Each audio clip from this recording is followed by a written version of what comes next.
Julius Caesar had a problem. His military orders were being intercepted. His enemies were reading his battle plans. So he invented a trick so simple a child could use it today. Yet it protected the Roman Empire's most sensitive secrets for years. He shifted every letter in the alphabet by 3 positions. A became D, B became E. Attack at dawn became Dudfin DWGDZQ. Simple, elegant, and for its time, unbreakable. This is where our story begins. But cryptography didn't start with Caesar. It started the moment humans realized that information itself could be a weapon. The word cryptography comes from the Greek kryptos, meaning hidden, and graphein, meaning writing. Hidden writing. Secret messages. The art of transforming readable information into gibberish that only the intended recipient can decode. For over 4,000 years, cryptography has shaped the outcome of wars, toppled governments, protected lovers, and built empires. Today, it's the invisible force protecting every credit card transaction, every private message, every password you type. Let's go back to the very beginning. Around 1900 BCE, an Egyptian scribe carved hieroglyphs into the tomb of Khnumhotep II. But these weren't ordinary hieroglyphs. The scribe deliberately used unusual symbols, transforming the standard script into something different. This wasn't meant to hide a military secret. It was meant to add prestige, mystery, and importance to the inscription. The scribe wanted people to pause, to wonder, to recognize that something special was written here. This is the first known example of transformed writing. Not cryptography in the military sense, but the first time someone deliberately obscured text. The seed was planted. Fast forward to ancient Sparta, around 400 BCE. The Spartans were paranoid, and for good reason. They were constantly at war, and their messengers were constantly being captured. They needed a way to send orders that couldn't be read if intercepted. Their solution was physical, elegant, and completely different from anything we use today. They called it the skittily. Take a wooden rod of a specific diameter. Wrap a strip of leather or parchment around it in a tight spiral, edge to edge, with no gaps. Write your message along the length of the rod, 1 letter per turn of the spiral. When you unwrap the parchment, the letters are scrambled, appearing as random characters in a long strip. Unless you have a rod of exactly the same diameter, the message is unreadable. This is transposition cryptography. You're not changing the letters themselves. You're rearranging them. The letters are all there, just in the wrong order. The key is the physical dimension of the rod. Simple, portable, and secure enough for ancient warfare. Now we arrive at Julius Caesar, around 50 BCE. Caesar's cipher was different from the skittily. He didn't rearrange letters. He substituted them. Every letter in his message was replaced with a different letter, shifted by a fixed number of positions in the alphabet. Caesar used a shift of 3, but the number didn't matter. What mattered was that both sender and receiver knew the shift value. This is substitution cryptography. You're replacing each letter with another according to a fixed rule. The rule is your key. A becomes D, B becomes E, C becomes F, and so on. When you reach the end of the alphabet, you wrap around. X becomes A, Y becomes B, Z becomes C. Let's encrypt a simple message using Caesar's method. The message is attack at midnight. Using a shift of 3, A becomes D, T becomes W, T becomes W, A becomes D, C becomes F, K becomes N, attack becomes DWWDFN, A becomes DW, midnight becomes PLGQLJKW. The encrypted message is Dudfin DW PLGQLJKW. To decrypt, you simply shift backward by 3 positions. D becomes A, W becomes T, and so on. As long as you know the shift value, decryption is trivial. But here's the weakness. There are only 25 possible shifts in the Latin alphabet.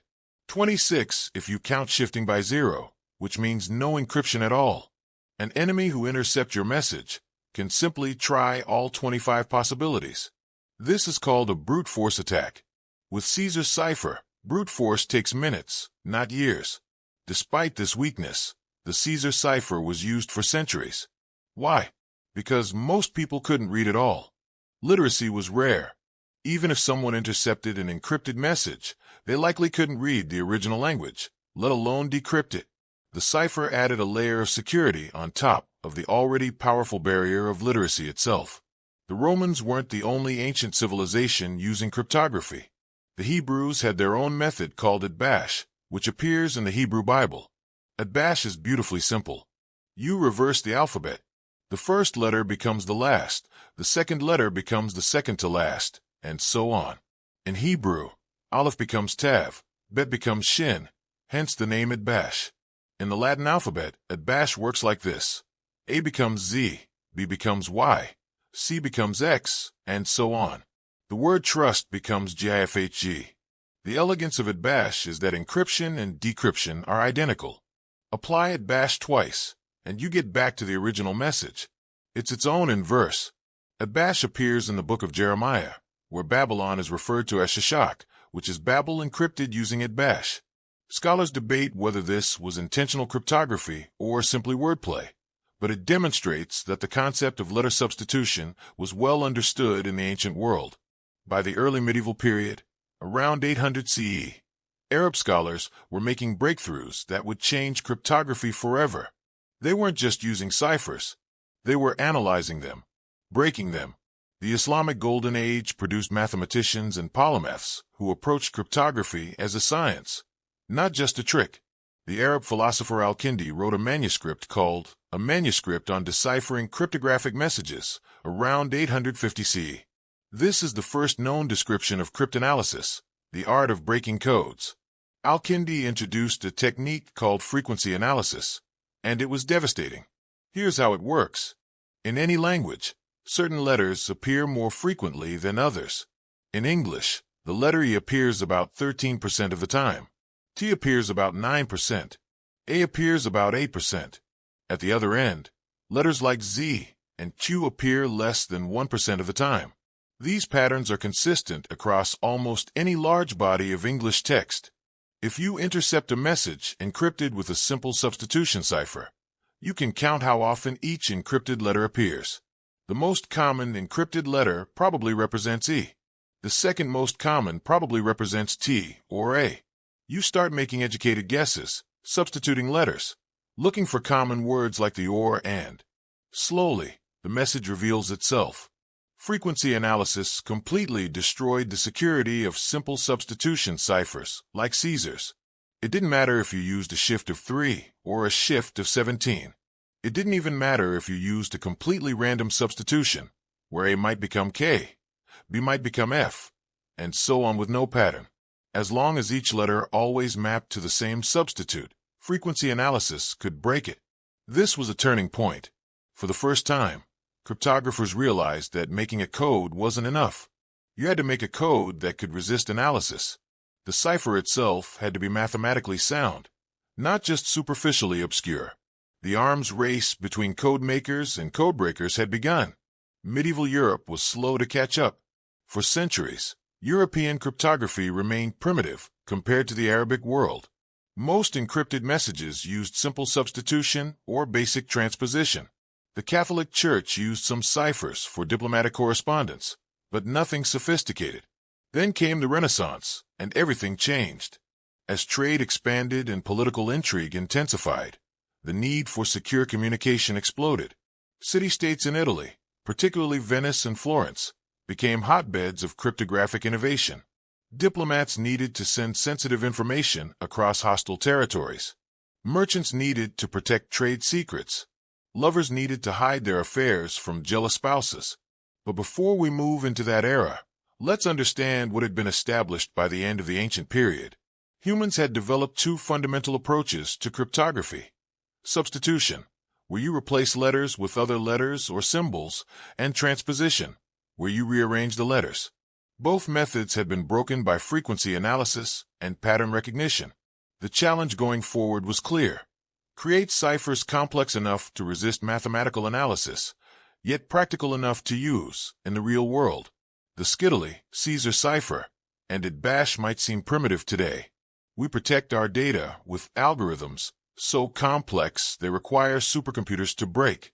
But these ancient methods established the principles that still govern cryptography in the 21st century. They taught us that security through obscurity isn't enough. They showed us that every cipher has weaknesses. They proved that the battle between secrecy and discovery is eternal. And they reminded us of something we still know today.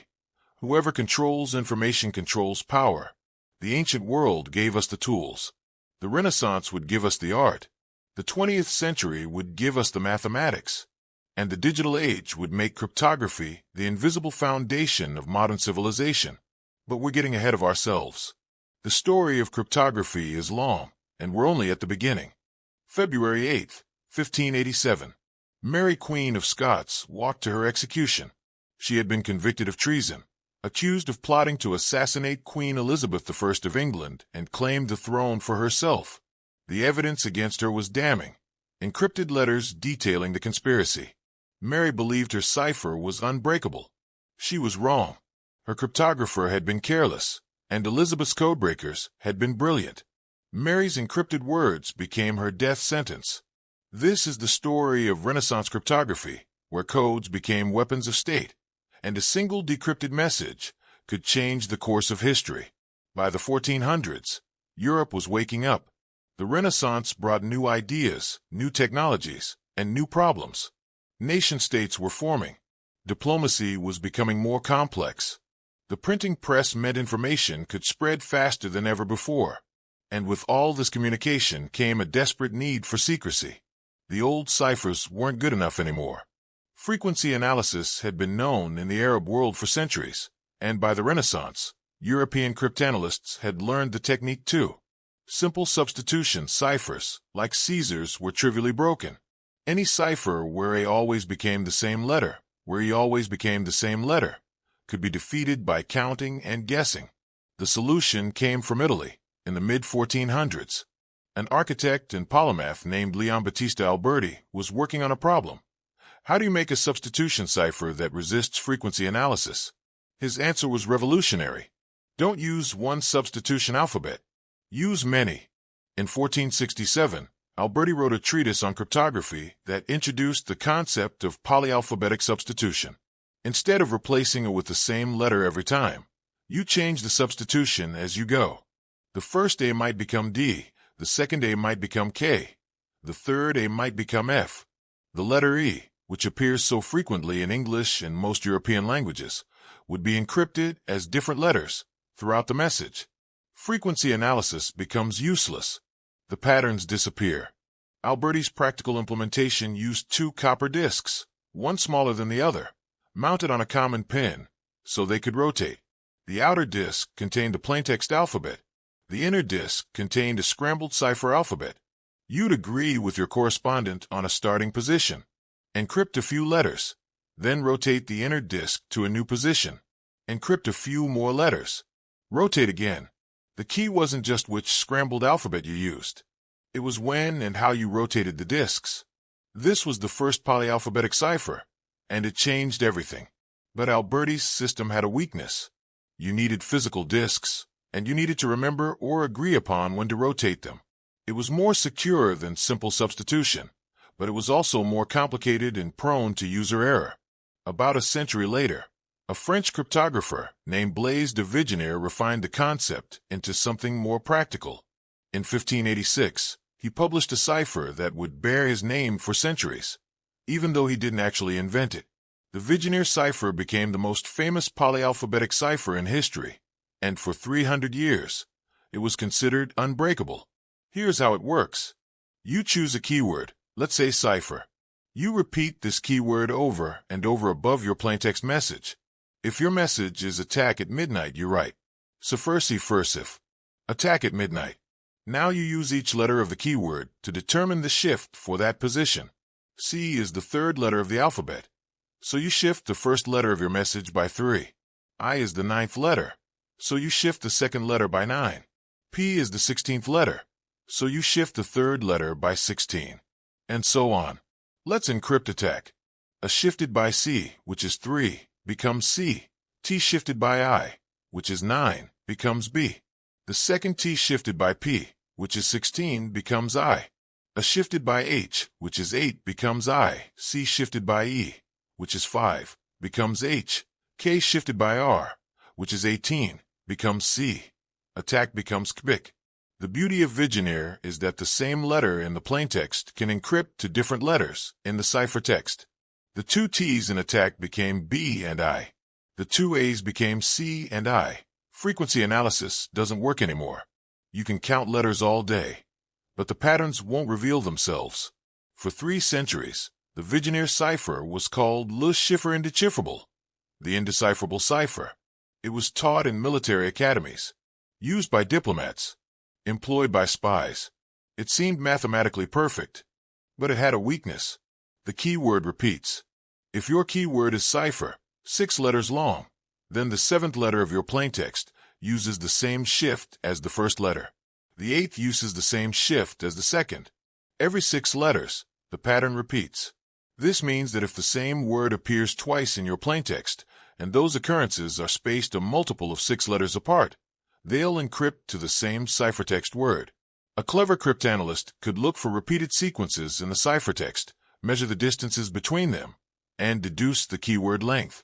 Once you know the keyword is 6 letters long, you can separate the message into 6 groups and perform frequency analysis on each group independently. The indecipherable cipher was actually very decipherable if you knew what to look for. But in the 1500s and 1600s, most cryptanalysts didn't know this yet. The Vigenère cipher protected secrets for generations. It was used extensively during the American Civil War. It encrypted diplomatic cables well into the 1800s. Only in 1863 did Friedrich Ossietzky publish a complete method for breaking it, and even then, it required long messages and careful analysis. While ciphers were evolving, so was the profession of cryptanalysis.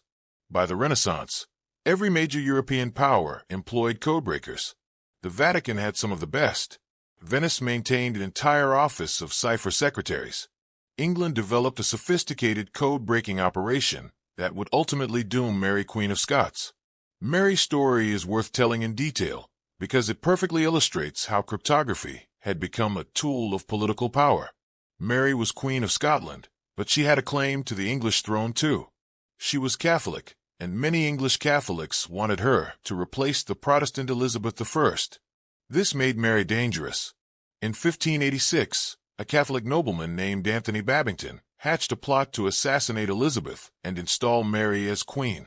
Babington wrote to Mary, laying out the plan in detail. But Mary was under house arrest, her correspondence carefully monitored. So Babington used a cipher. The cipher wasn't bad. It used a substitution alphabet where each letter was replaced with a unique symbol. On top of that, it used null symbols that meant nothing, designed to confuse cryptanalysts.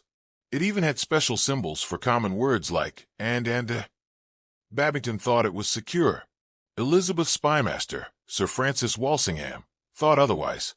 Walsingham ran a sophisticated intelligence network, and he employed some of the best cryptanalysts in Europe. More importantly, he was patient and devious. When Babington's encrypted letters started arriving, Walsingham didn't arrest him immediately. He let the conspiracy develop. He wanted proof that Mary was involved. Walsingham's codebreakers, led by Thomas Philippes, broke the cipher fairly quickly. It was a substitution cipher, after all, vulnerable to frequency analysis. The null symbols were annoying, but not actually effective. Within days, Philippes was reading everything. Babington wrote to Mary, explaining the assassination plot and asking for her approval. Mary wrote back. Her letter was careful, but it was also damning. She didn't explicitly endorse the assassination, but she discussed what should happen afterward. She asked questions about logistics. She was clearly aware of the plot and interested in its success. Walsingham had his evidence, but he did something extraordinary.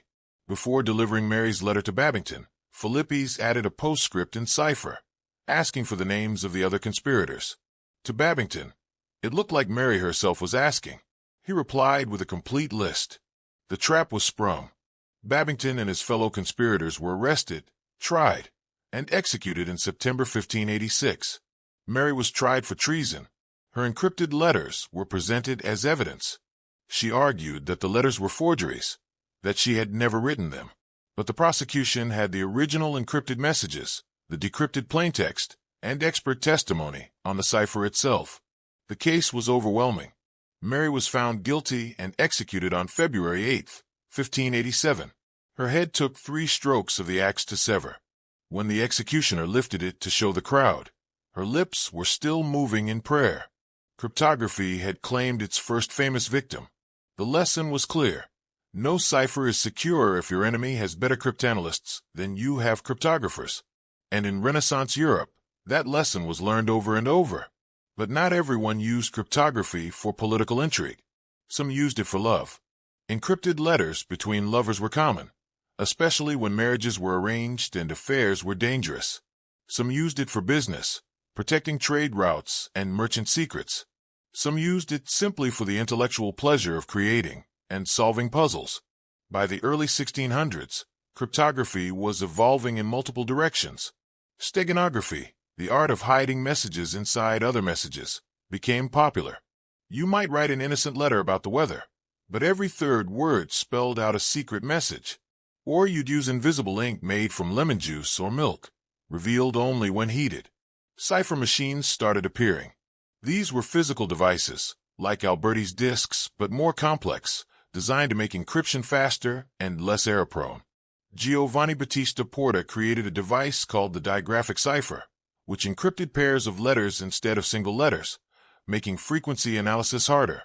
John Dee, the English mathematician and advisor to Elizabeth I, designed portable cipher devices for use in the field. The 1600s and 1700s saw an explosion of cipher systems. Some were brilliant. Some were absurdly complex and impractical. Many were rediscovered independently multiple times. The Great Cipher, used by Louis XIV of France, was so secure that messages encrypted with it in the 1600s weren't decrypted until the late 1800s, over 200 years later. But all these systems, no matter how sophisticated, shared a fundamental limitation. They were manual. Encryption and decryption were done by hand, one letter at a time. This made them slow and error-prone. A single mistake could render a message unreadable. Complex ciphers were more secure, but they were also harder to use correctly, and mistakes compromised security as much as weak algorithms. There was another problem too. Key distribution. How do you share the key with your correspondent without the enemy intercepting it? If you're using a Vigenère cipher with the keyword monarch, you need to tell your recipient that keyword somehow. Send it in another encrypted message? Then how do you encrypt that message? Send it with a trusted courier? What if the courier is captured or bribed? This problem wouldn't be truly solved until the 1970s, with the invention of public key cryptography. But we're getting ahead of ourselves again. We're still in an era where cryptography was an art, not a science. It was about cleverness and secrecy, not mathematical proofs and computational complexity. By the late 1700s and early 1800s, cryptography had become professionalized. Every military had cipher clerks. Every diplomatic corps had codebreakers. Cryptography textbooks were published, though the best techniques remained classified. The arms race continued, code makers and codebreakers constantly trying to outthink each other. But the real revolution was coming, not from mathematicians or spies, but from engineers. Because as the 19th century progressed, a new technology was emerging that would transform communication and cryptography alike. The telegraph was about to change everything. January 17, 1917. A German diplomat named Arthur Zimmermann sent a telegram to the German ambassador in Mexico. It was encrypted, transmitted through transatlantic cables, and routed through the United States. The message proposed a military alliance. If America entered World War I against Germany, Mexico should attack the United States. In return, Germany would help Mexico reclaim Texas, New Mexico, and Arizona. The telegram was intercepted. It was decrypted, and when its contents were revealed to the American public, it pushed a reluctant nation into World War I. A single decrypted message helped determine the outcome of the bloodiest war humanity had yet seen. This is the story of how cryptography entered the industrial age. The telegraph changed everything. Suddenly, messages could travel at the speed of electricity instead of the speed of horses. What once took weeks now took minutes. By the mid-1800s, telegraph lines crisscrossed continents. By the 1860s, undersea cables connected Europe and America. Information moved faster than ever before in human history. But there was a problem. Telegraph messages passed through multiple stations and operators. Your message from London to Paris might be relayed through 5 different telegraph offices, each with operators who could read it. The telegraph companies themselves could read everything. Privacy was impossible unless you encrypted. So commercial code books exploded in popularity. These weren't cryptographic ciphers in the traditional sense. They were massive dictionaries where common phrases were assigned short code words. Instead of telegraphing, ship 2,000 barrels of oil immediately, which costs money per word. You'd send a single code word like violet that meant the same thing. These commercial codes served 2 purposes. They saved money, and they provided some privacy. But they weren't secure against serious cryptanalysis. Anyone who obtained a copy of your codebook could read your messages. And codebooks were constantly being stolen, leaked, or purchased by competitors and spies. Military and diplomatic cryptography had to be more sophisticated. Governments couldn't rely on simple codebooks.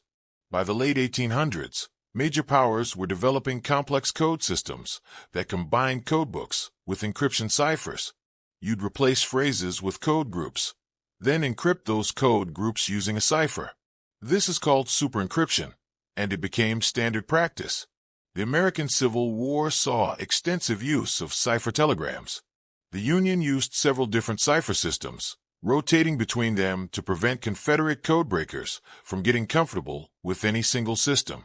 The Confederacy used route ciphers, where you'd write a message in a rectangle and then read it out in a complex pattern.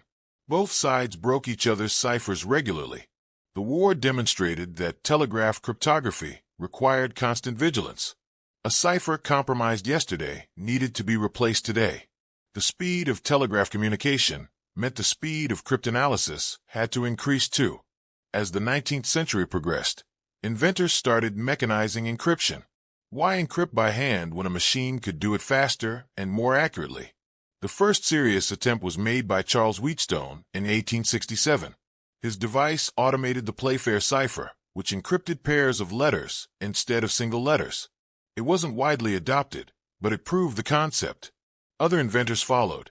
Some machines used rotating disks like Alberti's, but geared together so turning one would turn the others at different rates. Some used sliding bars with scrambled alphabets. Some used typewriter-like keyboards that would automatically encrypt as you typed. But these early machines had a critical flaw. They were deterministic and periodic. After a certain number of characters, the machine's internal state would repeat. This created patterns that cryptanalysts could exploit. The machines were faster than hand encryption, but not necessarily more secure. Then came World War I, and cryptography became a matter of industrial-scale life and death. When the war began in 1914, all major powers had cipher bureaus, but they varied wildly in competence. The Germans had some of the best cryptographers and some of the best ciphers. The British were determined to be the best cryptanalysts.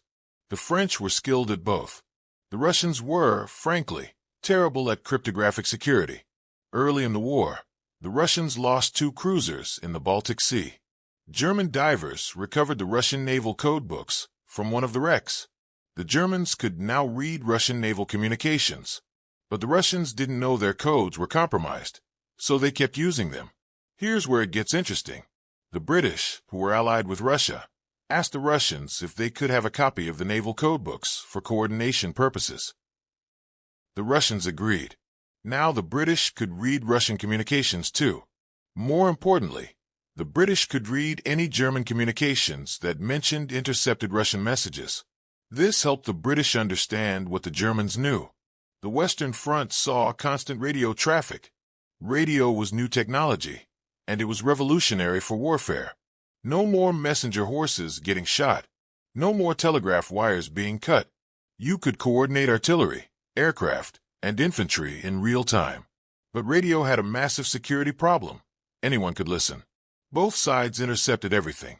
Massive listening stations were built along the front lines, staffed by operators who spoke multiple languages and understood Morse code. Every radio signal was recorded, transcribed, and sent to cipher bureaus for analysis. The Germans used a variety of code systems, frequently changing them to keep the Allies guessing. But they made mistakes. Code books were captured. Prisoners talked. Operators made errors that created patterns. And the British were very, very good at exploiting those mistakes. The British cryptanalysis operation was centered in a building called Room 40 in the Admiralty in London. It was officially called the Signals Intelligence Service, but everyone called it Room 40. The unit was staffed by an eccentric mix of naval officers, academics, linguists, and puzzle enthusiasts. Many had no military training whatsoever. They were hired because they were brilliant. Room 40's greatest triumph was the Zimmermann telegram, but the road to that decryption was long and complex. It started years earlier, in 1914, when a Russian cruiser seized a German steamship in the Baltic and found German naval codebooks aboard. The Russians shared those codebooks with the British. Room 40 could now read German naval communications, but diplomatic traffic was different. Diplomats used different codes, and those codes were more closely guarded. The Germans knew the British were intercepting their telegrams. After all, telegrams from Germany to the Americas had to pass through British-controlled undersea cables, which had been cut at the start of the war. German telegrams were now routed through neutral countries or through American-owned cables, but the British still intercepted them. To protect diplomatic communications, the Germans used a code called 0075. It was a code book where groups of numbers represented words or phrases. On top of that, the numbers were often encrypted using a substitution cipher. This made 0075 very difficult to break. Room 40 worked on it for months. They collected thousands of encrypted telegrams. They looked for patterns. They exploited the fact that diplomatic messages often contain predictable phrases. His Majesty's government, I have the honor to inform, and so on. Slowly, painfully, they built a partial codebook. By early 1917, Room 40 could read perhaps half of any message, encrypted with 0075. Half was enough to get the gist, but not always enough to be certain of the details. Then came the Zimmermann telegram. On January 16, 1917, German Foreign Minister Arthur Zimmermann sent his telegram to the German ambassador in Washington, with instructions to forward it to the ambassador in Mexico City. The telegram was encrypted with code 0075 and transmitted through multiple routes to avoid detection. The British intercepted it immediately. The cryptanalysts in Room 40 went to work. The message was long, which helped. More text meant more patterns, more repetitions, more opportunities to make educated guesses. Within hours, they had a rough translation. Within days, they were confident. The content was explosive. Germany was proposing that Mexico attack the United States. In return, Germany would support Mexican efforts to reclaim territory lost in the Mexican-American War decades earlier. It was an obvious attempt to keep America out of the European War by forcing it to focus on its own borders. But the British had a problem. They couldn't just hand the decrypted telegram to the Americans. If they did, the Germans would know their codes were broken and would change them immediately. Years of work would be wasted. Worse, the British would have to reveal how they'd been intercepting American cable traffic, which might anger their potential ally. The solution was devious. The British knew that the German embassy in Washington had forwarded the telegram to Mexico City using an older, weaker code that Room 40 had completely broken. British agents in Mexico bribed a telegraph office employee to get a copy of this version. Now the British could claim they'd intercepted the message in Mexico, not in Britain. The Americans wouldn't ask too many questions about how the British were monitoring Mexican telegrams. On February 24, 1917, the British showed the decrypted Zimmermann telegram to the American ambassador in London. The Americans were skeptical. It seemed too convenient, too perfectly calculated to push America into the war. Was it a British forgery? Then Arthur Zimmermann did something inexplicable. On March 3rd, he publicly admitted that the telegram was genuine. He confirmed everything. Historians still debate why he confessed. Perhaps he thought the damage was already done. Perhaps he believed honesty would somehow mitigate the backlash. Whatever his reasoning, it was a disaster for Germany. The American public was outraged. Newspapers published the telegram in full. Political cartoons depicted Germans plotting with Mexicans to invade Texas. Anti-German sentiment, already present, exploded. President Woodrow Wilson, who had campaigned on keeping America out of the war, now had the political support he needed to intervene. On April 6, 1917, the United States declared war on Germany. American troops, American supplies, and American money poured into Europe. The exhausted Allied powers got a second wind. The outcome of World War I, which had been uncertain, tilted decisively. One decrypted telegram had changed the course of history, not through military genius or diplomatic brilliance, but through cryptanalysis. The message itself was Germany's own words, their own plan, intercepted and read. World War I taught every nation the same lesson. Communication security was now a strategic priority equal to weapons and troops. It wasn't enough to have good codes. You needed to assume the enemy could break any code, given enough time and resources. You needed to change codes frequently, train operators properly, and never, ever underestimate enemy cryptanalysts. The war also demonstrated the importance of signals intelligence. Room 40 didn't just break codes. It analyzed patterns. It tracked radio transmissions to locate military units. It used traffic analysis, studying who was communicating with whom and when, even when the actual messages couldn't be decrypted. Sometimes you could deduce an enemy's plans just by noticing an unusual spike in radio traffic before an offensive. As the war ended in 1918, the major powers were already thinking about the next one. Everyone knew that future wars would depend even more heavily on communications and cryptography. The question was how to stay ahead. The solution was obvious: mechanize everything. Hand encryption was too slow, too error-prone, and too predictable. The future belonged to machines that could encrypt messages in ways that were mathematically complex, operationally practical, and secure against the best cryptanalytic techniques. Several inventors in several countries had the same idea at roughly the same time. In the Netherlands, in Germany, in Sweden, and in the United States, engineers were designing cipher machines that would revolutionize cryptography. These weren't simple disk and rod devices. These were electromechanical marvels that used rotors, electric circuits, and typewriter keyboards. They could encrypt messages as fast as you could type, producing ciphertext that seemed random and patternless. The internal mechanics were so complex that even if an enemy captured the machine, they couldn't break the cipher without knowing the initial settings. Or so the inventors believed.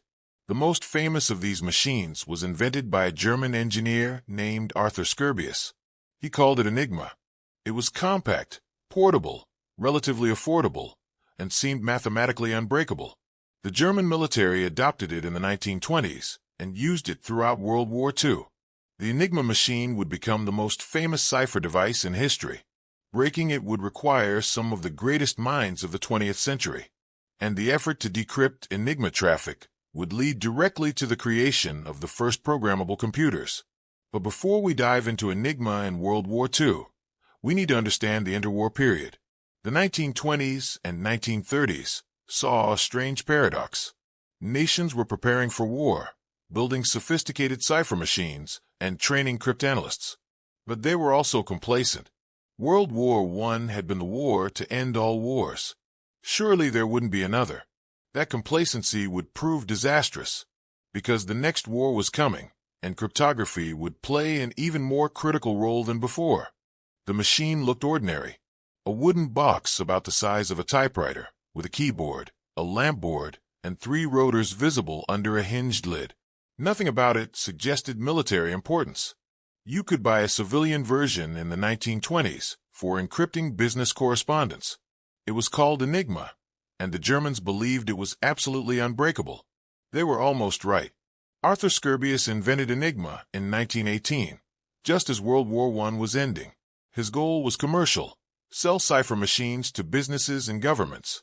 The design was elegant. You'd type a letter on the keyboard. Electricity would flow through a complex path of rotors and wiring, and a lamp would illuminate showing the encrypted letter. The rotors would then step forward, changing the encryption path for the next letter. Type the same letter twice, and you'd get 2 different encrypted letters. Here's how it worked mechanically. Inside Enigma were 3 rotors, each about the size of a hockey puck.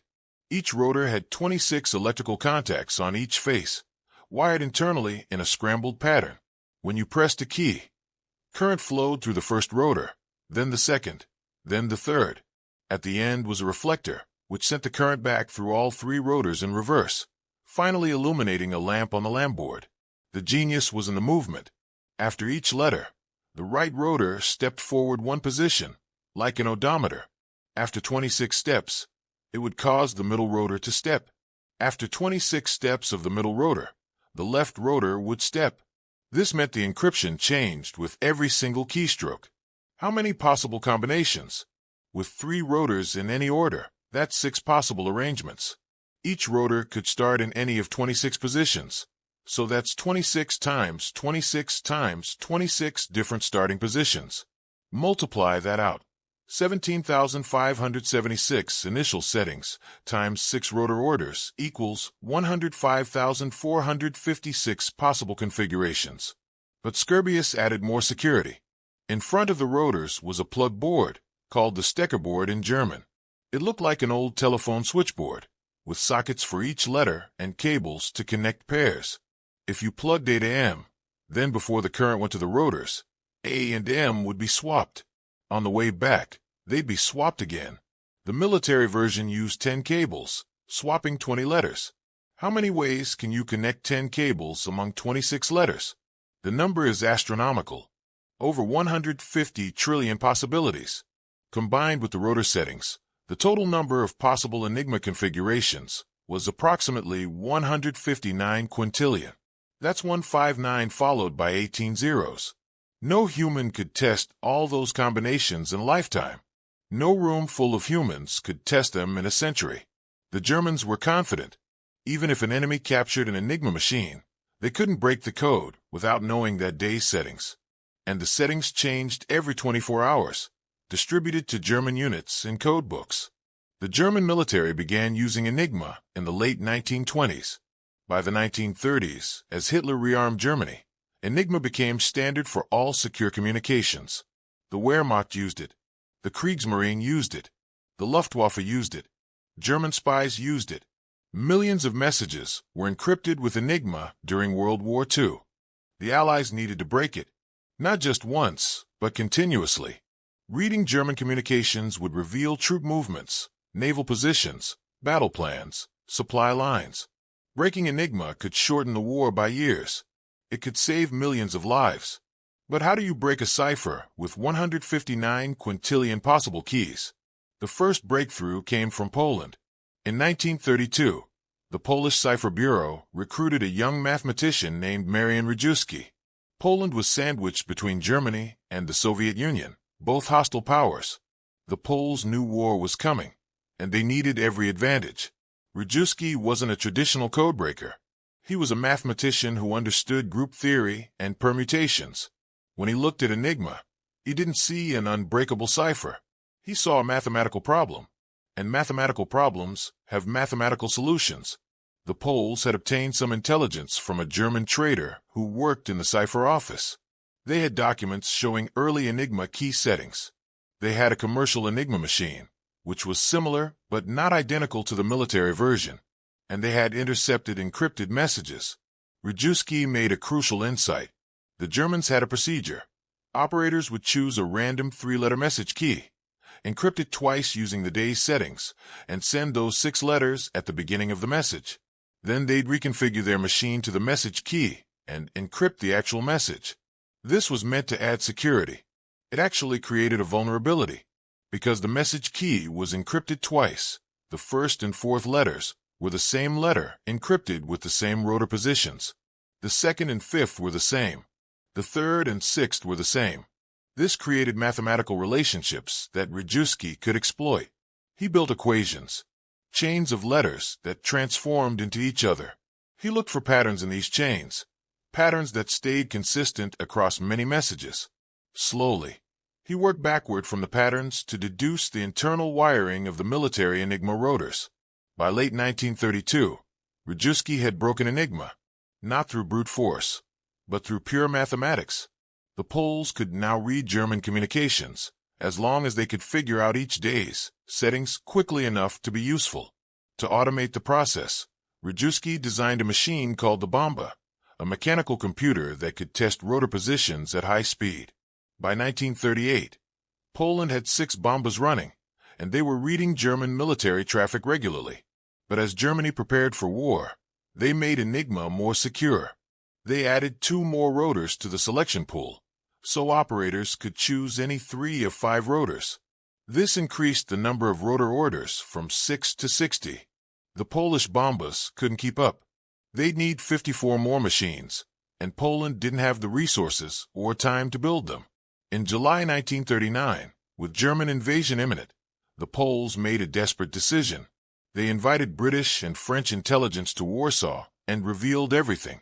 They shared Rejewski's mathematical methods.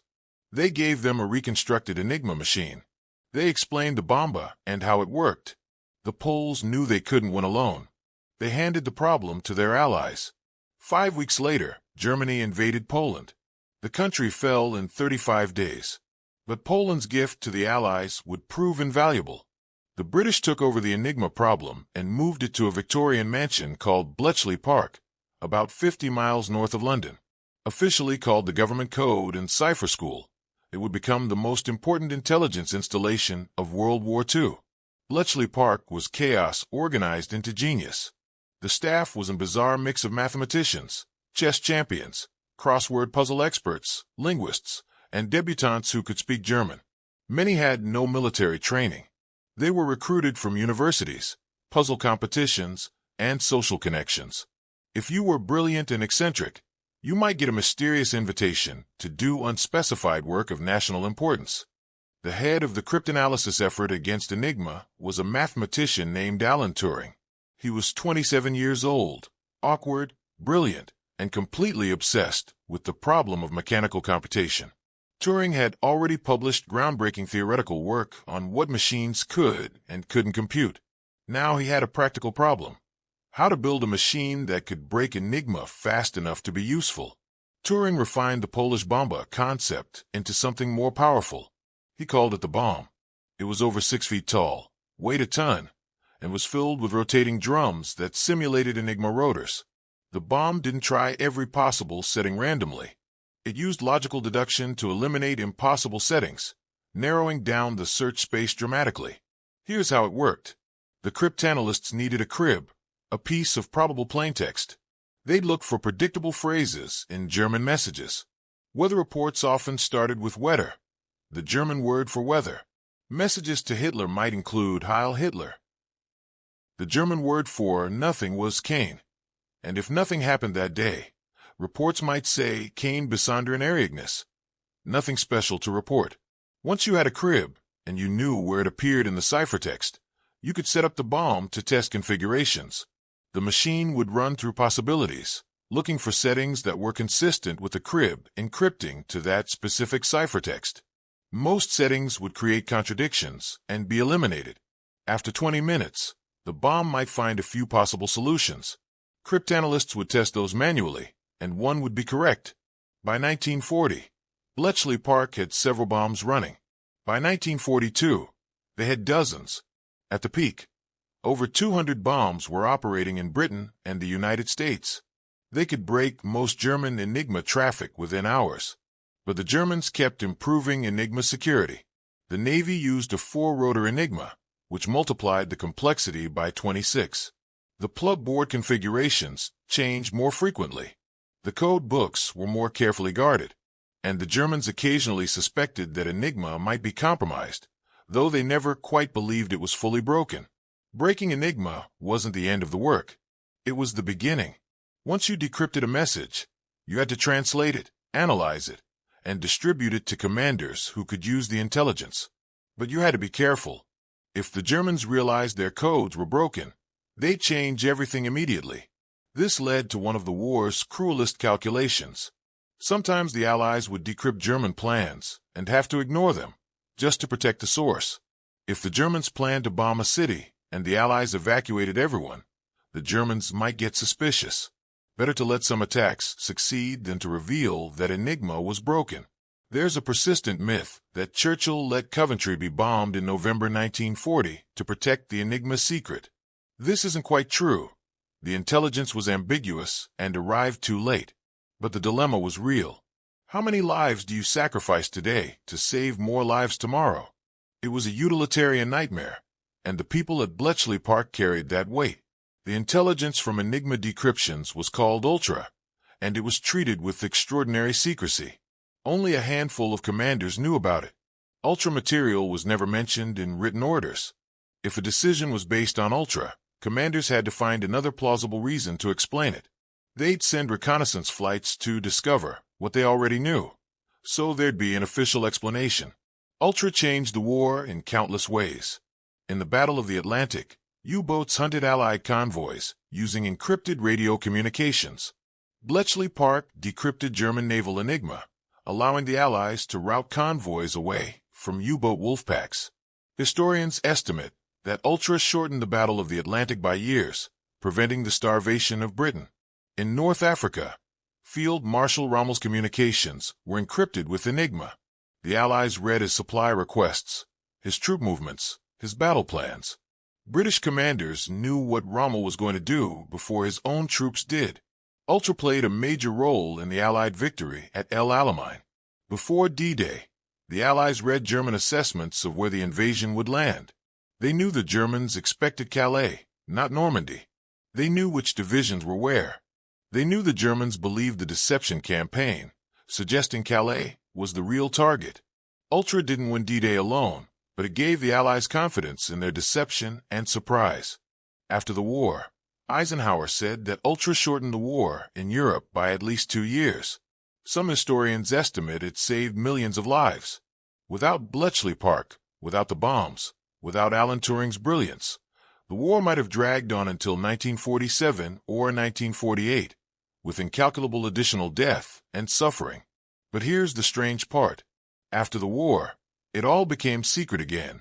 The British didn't want anyone to know they'd broken Enigma, because they were still using captured Enigma machines to read the communications of former colonies and other countries. The bombs were destroyed. Documents were burned. The people who worked at Bletchley Park were told never to speak about what they'd done. Alan Turing went back to academic work. He pioneered computer science and artificial intelligence. He proposed the Turing test for machine intelligence. He worked on mathematical biology and morphogenesis. But he was also gay, and in 1952, he was prosecuted for homosexuality, which was illegal in Britain. He was convicted and given a choice: prison or chemical castration. He chose the latter. In 1954, he died of cyanide poisoning, apparently suicide, though some suspect murder. He was 41 years old. The man who helped save millions of lives was destroyed by his own government's bigotry. His contributions to cryptography remained classified until the 1970s, decades after his death. When the Enigma story finally became public, people began to understand the scale of what Turing and Bletchley Park had accomplished. Enigma wasn't the only cipher machine in World War II. The Japanese used machines called Purple and Red for diplomatic and military communications. American cryptanalysts broke both. The decrypt of Japanese diplomatic traffic was called Magic, and it gave the Allies crucial insights into Japanese strategy. There's controversy about Pearl Harbor. American cryptanalysts had broken some Japanese codes before the attack, but they didn't predict the attack itself. Intelligence is never perfect. You can have the puzzle pieces and still fail to see the picture. World War II proved that cryptography was now central to modern warfare. It wasn't a parlor trick or a diplomatic nicety. It was a strategic weapon as important as tanks and aircraft. Every major power emerged from the war with sophisticated cipher bureaus, trained cryptanalysts, and mechanical or electromechanical cipher machines. But the mechanical era was ending. The bombs were special-purpose computers, built to do one thing: break Enigma. During the war, other computers were being developed for other purposes. Colossus, built to break the German Lorenz cipher, was a programmable electronic computer. ENIAC, built in America for artillery calculations, was a general-purpose computer. These machines were primitive by modern standards. They used vacuum tubes, not transistors. They filled entire rooms and consumed enormous amounts of power. They broke down constantly, but they represented the future. Cryptography was about to become mathematical in a way it never had been before. Not mathematical in the sense of frequency analysis or permutation groups, but mathematical in the sense of information theory, computational complexity, and algorithmic security. The age of pencil and paper ciphers was over. The age of hand-built cipher machines was over. The computer age was beginning, and cryptography would never be the same. November 2nd, 1952. The United States detonated the first hydrogen bomb, codenamed Ivy Mike. The fireball was 3 miles wide. The mushroom cloud reached 25 miles high. The island where the test took place simply ceased to exist, vaporized into radioactive dust. The Cold War had entered a new phase, and both superpowers knew one thing with absolute certainty. The next war would be decided in minutes, not years. In this world, cryptography wasn't just important. It was existential. A single compromised code could mean nuclear annihilation.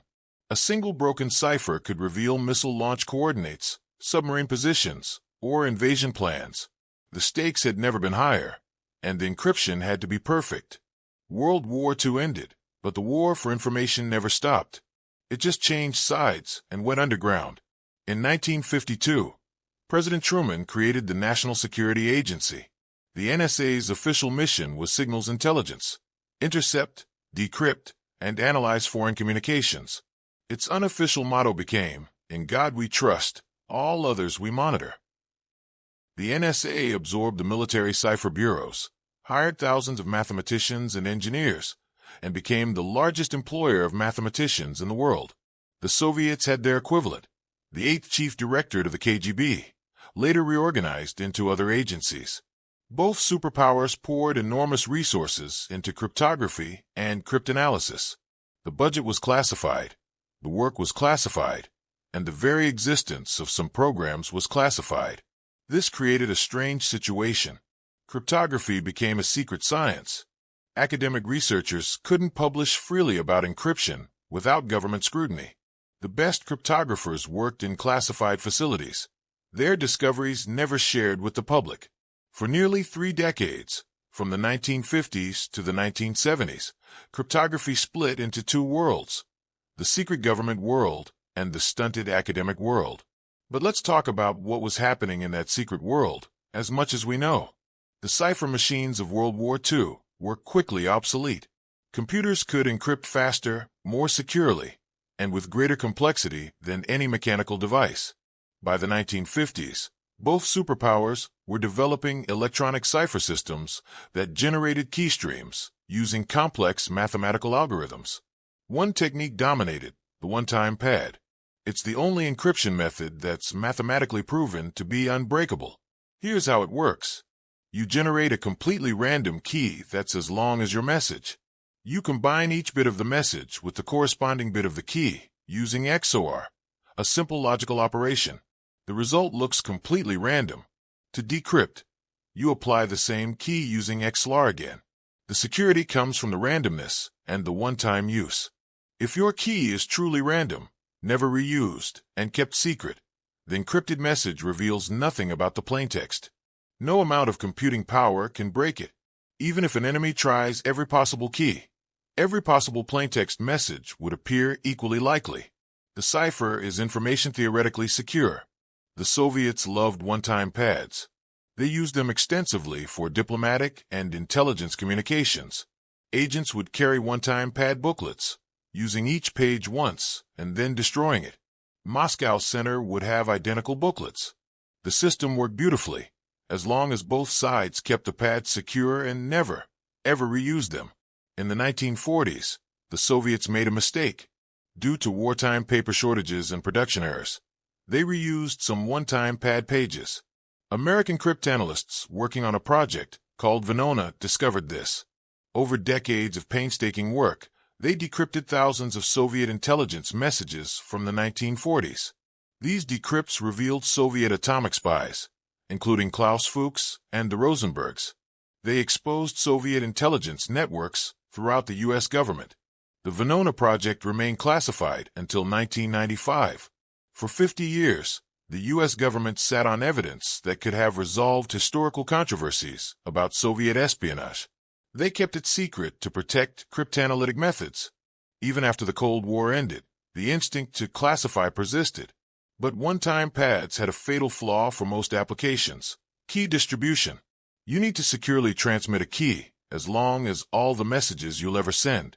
For a Moscow to Washington communication channel, you need to somehow securely transfer millions or billions of random bits. How do you do that without the enemy intercepting it? Diplomatic couriers carrying physical pads worked for low-bandwidth communications, but it didn't scale. For most Cold War communications, governments used stream ciphers and block ciphers. These are algorithms that take a relatively short key and expand it into a long key stream using mathematical operations. The security depends on the algorithm being strong enough that knowing part of the key stream doesn't let you predict the rest. The details were classified, but we know both sides developed increasingly sophisticated cipher algorithms. The NSA had machines called KL7, KW7, and others that used electronic circuits to implement complex encryption. These devices were physically secured, often with self-destruct mechanisms that would destroy the keying material if someone tried to open the machine improperly. Submarines posed a special problem. A submarine on patrol needs to receive messages, but can't surface to use regular radio without revealing its position. The solution was extremely low-frequency radio, or ELF. ELF waves penetrate seawater, allowing communication with submerged submarines. But ELF has incredibly low bandwidth. Sending even a short, encrypted message takes hours. For nuclear submarines carrying ballistic missiles, this was acceptable. They didn't need detailed orders. They needed simple, authenticated commands: launch or don't launch. The encryption had to be absolutely unbreakable, and the authentication had to be perfect. A fake launch order could start World War III. Authentication became as important as encryption. It's not enough to keep a message secret. You need to prove that a message actually came from who it claims to be from. During the Cold War, authentication protocols became highly sophisticated, using techniques like message authentication codes and challenge response systems. Spycraft during the Cold War relied heavily on cryptography. Dead drops, those hidden locations where spies left messages for handlers, often contained encrypted messages. Burst transmissions allowed spies to send compressed, encrypted data in seconds, too fast to locate the transmitter. Number stations broadcast streams of numbers on shortwave radio. One-time pad encrypted messages for agents in the field. Number stations were wonderfully paranoid. A spy in Prague would tune to a specific frequency at a specific time. They'd hear a strange voice, often a woman or a child, reading groups of numbers. 4, 7, 2, 9, 3, 1, 8. The spy would write down the numbers and decrypt them using their one-time pad. The broadcast could be heard by anyone, but only the intended recipient could decrypt it. And since the one-time pad was used only once, even if a spy was captured, previous messages remained secure. Number stations still exist today, though we don't officially know who operates them. During the Cold War, both sides denied their existence, even as shortwave enthusiasts cataloged hundreds of them. The Cold War also saw the rise of Tempest, a classified program to protect against electromagnetic eavesdropping. Every electronic device emits electromagnetic radiation. Computers, encryption machines, even typewriters produce faint radio signals that can be intercepted. In the 1960s, researchers discovered they could reconstruct what was being typed on a computer by analyzing the electromagnetic emissions from several rooms away. The NSA developed Tempest standards, shielding requirements, emission limits, secure facilities design. Classified facilities were built like Faraday cages, blocking all electromagnetic radiation from escaping. Encryption devices were shielded and grounded. Even the cables connecting devices had to meet strict standards. This paranoia was justified. In the 1970s, the Soviets embedded listening devices in the concrete columns of the new U.S. Embassy in Moscow during construction. In the 1980s, it was discovered that Soviet agents had been pointing microwave beams at the U.S. Embassy, possibly to power listening devices or interfere with electronics. The embassy was so compromised that the U.S. eventually tore it down and rebuilt it. Meanwhile, civilian cryptography barely existed. Businesses used proprietary systems that were usually weak. Banks had their own encryption for financial transactions, but it was primitive compared to government systems. Regular people had no access to strong encryption. If you wanted to send a private message, you wrote a letter and hoped nobody opened it. The cryptographic split between government and civilian use created tension. The NSA wanted to maintain its monopoly on strong cryptography. They didn't want encryption technology spreading to adversaries or even to the American public. Strong civilian encryption meant the NSA would have a harder time intercepting foreign communications that were routed through civilian networks. But by the 1970s, this was becoming untenable. Computers were spreading. Data was being transmitted over phone lines. Banks needed to secure ATM transactions. Businesses needed to protect trade secrets. The civilian sector needed strong encryption, whether the government liked it or not. In 1973, the National Bureau of Standards, now called NIST, issued a public request. They wanted a standard encryption algorithm for civilian use, something that could protect unclassified but sensitive data. The algorithm would be public, studied by academics, and available to anyone. This was revolutionary. For the first time, the U.S. government was actively soliciting a public encryption standard. IBM submitted a design based on an earlier project called Lucifer. After modifications and consultation with the NSA, it became the Data Encryption Standard, or DES. DES was published in 1977 and became the first widely used civilian encryption algorithm. DES was a block cipher. It took a 56-bit key and used it to encrypt 64-bit blocks of data through 16 rounds of substitution and permutation. The algorithm was clever, mixing the data in ways that created diffusion and confusion. Claude Shannon's principles of strong cryptography. Changing one bit of the input would change approximately half the output bits. But DES had controversies from the start. The key was only 56 bits, which meant only 72 quadrillion possible keys. That sounds like a lot, but cryptographers worried it was too short. With enough computing power, you could try all 56-bit keys in a brute force attack. The NSA had insisted on the 56-bit key size, reducing it from IBM's original design. Why? Conspiracy theories abounded. Some thought the NSA had deliberately weakened DS so they could break it. Others thought 56 bits was strong enough to protect against anyone except the NSA, which was exactly what the NSA wanted. The truth is complicated. 56 bits was probably adequate for 1977 technology, but it was meant to be a standard for years, and computers were getting faster exponentially. There was also controversy about the S-boxes, the substitution tables inside DES. The NSA had modified them from IBM's original design, but wouldn't explain why. Years later, it was discovered that the NSA's modifications actually strengthened DES against a type of attack called differential cryptanalysis. The NSA knew about this attack in the 1970s, but it wasn't publicly discovered until the 1990s. So the NSA had secretly improved DES without explaining why, which only increased suspicion. Despite the controversies, DES became ubiquitous. Banks used it for ATM transactions. Businesses used it for data protection. It became a de facto international standard, and it proved reasonably secure.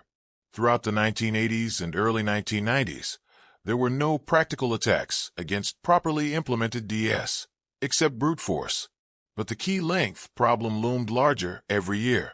By the 1990s, you could build a specialized computer to crack DES in days or hours. In 1998, a machine called Deep Crack was built for less than $250,000 and cracked DES in 56 hours. DES was dead as a secure cipher. The solution was triple DES.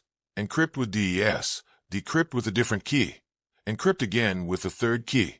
This effectively gave you 112 bits of security, enough to resist brute force for the foreseeable future. But triple DES was slow, requiring 3 times the computation of regular DES. During the Cold War, cryptography also intersected with nuclear strategy. Command and control systems for nuclear weapons required ultra-secure authentication. The president needed to be able to order a launch, and the order needed to be verified as genuine. But false orders had to be impossible. The solution was a combination of encryption, authentication codes, and physical security. The president carried the nuclear football, a briefcase containing authentication codes and communication equipment. To order a launch, the president would authenticate using codes that changed daily. The order would be encrypted and transmitted to missile silos and submarines. The recipients would decrypt, verify the authentication, and only then execute. This system had to survive electromagnetic pulse from nuclear explosions, which could destroy unshielded electronics. It had to work even if Washington was destroyed. It had to prevent unauthorized launches, even by insiders. The cryptographic and engineering requirements were extraordinary, and much remains classified. By the 1980s, the Cold War was entering its final phase. The Soviet economy was strained by military spending. Computer technology was advancing faster in the West. The cryptographic arms race was tilting American, but the fundamental problem remained unsolved. How do you distribute keys securely? How do you ensure that encryption systems deployed in the 1980s will still be secure in the 2000s when computers are a million times faster? How do you create a cryptographic infrastructure that scales to millions or billions of users? The government cryptographers had no good answers. They were stuck in the mindset of closed systems, classified algorithms, and centralized key distribution. They couldn't imagine cryptography working any other way. But outside the classified world, a few academic researchers were asking different questions. What if encryption didn't require secretly sharing keys? What if you could encrypt a message using public information, and only the intended recipient could decrypt it? What if the entire model of cryptography could be revolutionized? It sounded impossible. It sounded like magic. It sounded like it violated fundamental principles of information theory.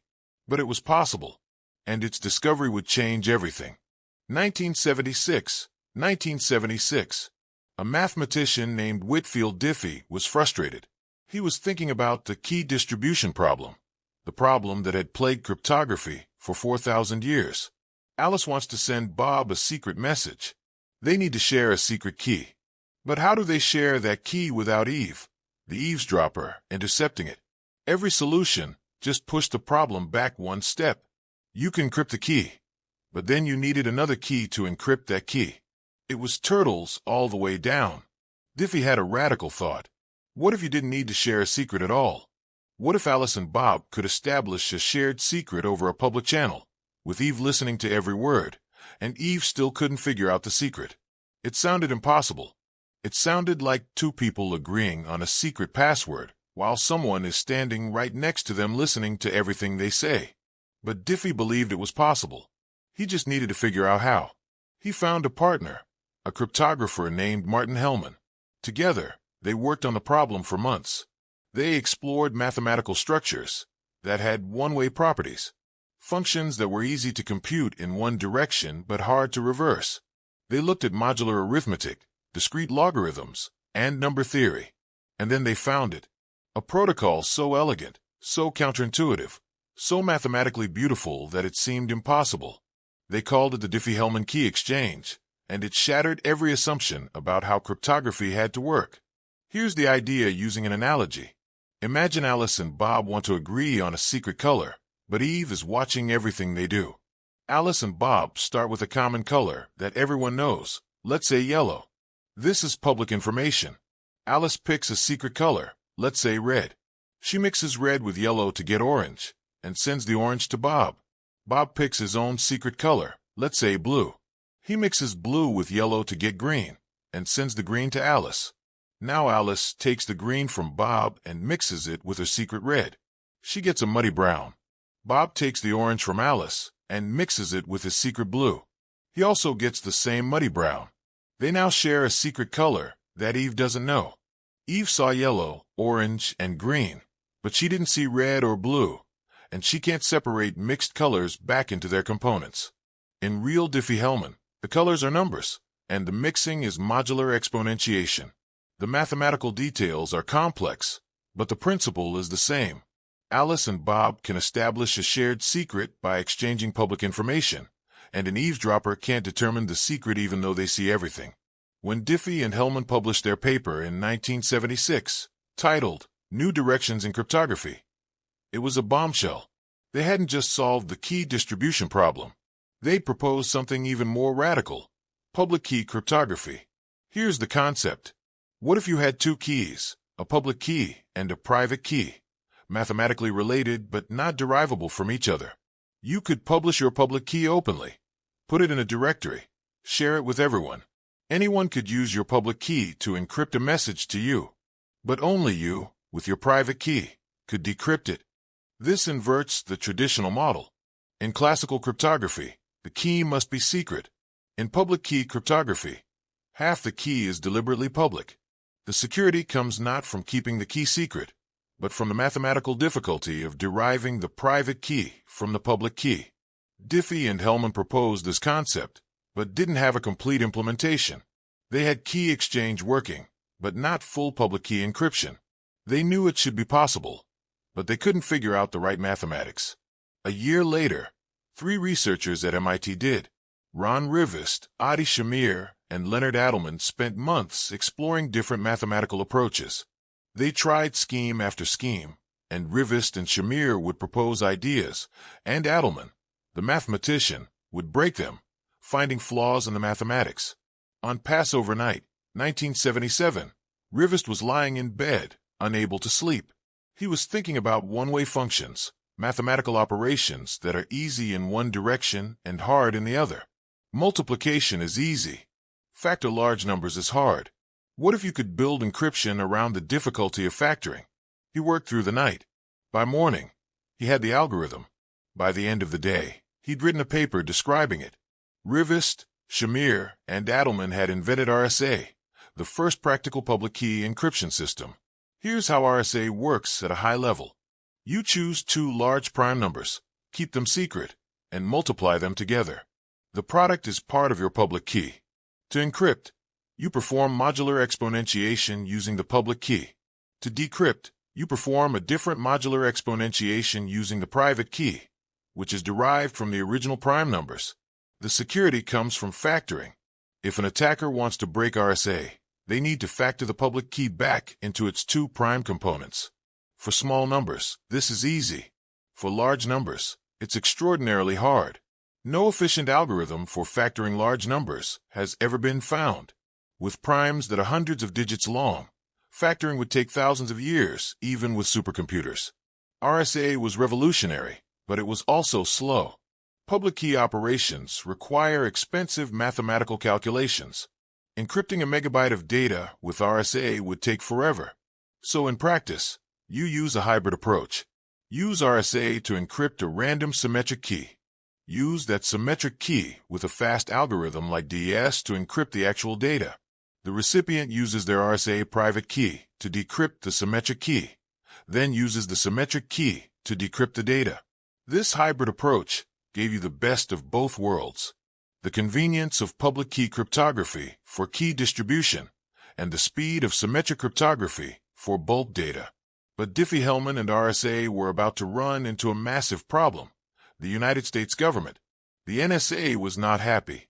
For decades, they controlled strong cryptography. Now academic researchers were publishing encryption algorithms that anyone could use. Algorithms that the NSA couldn't necessarily break.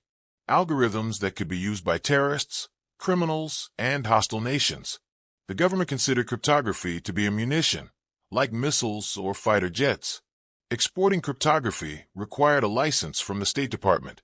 Publishing cryptographic algorithms might be considered a legal export. When Rivest, Shamir, and Adelman tried to publish their RSA paper, the NSA pressured them to withdraw it. They refused.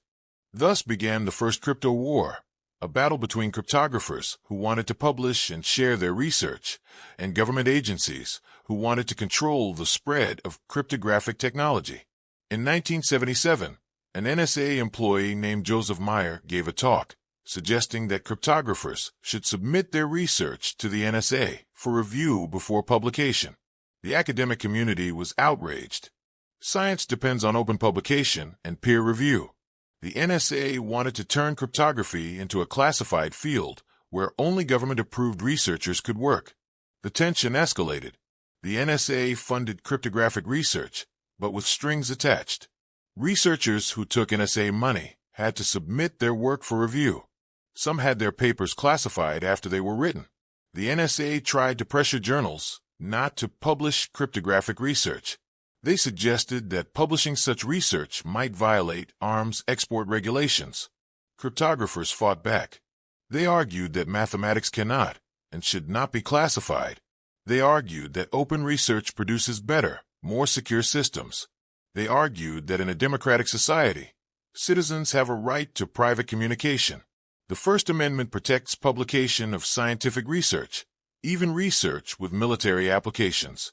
By the mid-1980s, the NSA had largely lost this battle. Academic cryptography flourished. Conferences like Crypto and Eurocrypt became major venues for cutting-edge research.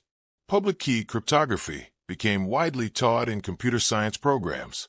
The mathematical foundations were published, peer-reviewed, and freely available. But there was a twist.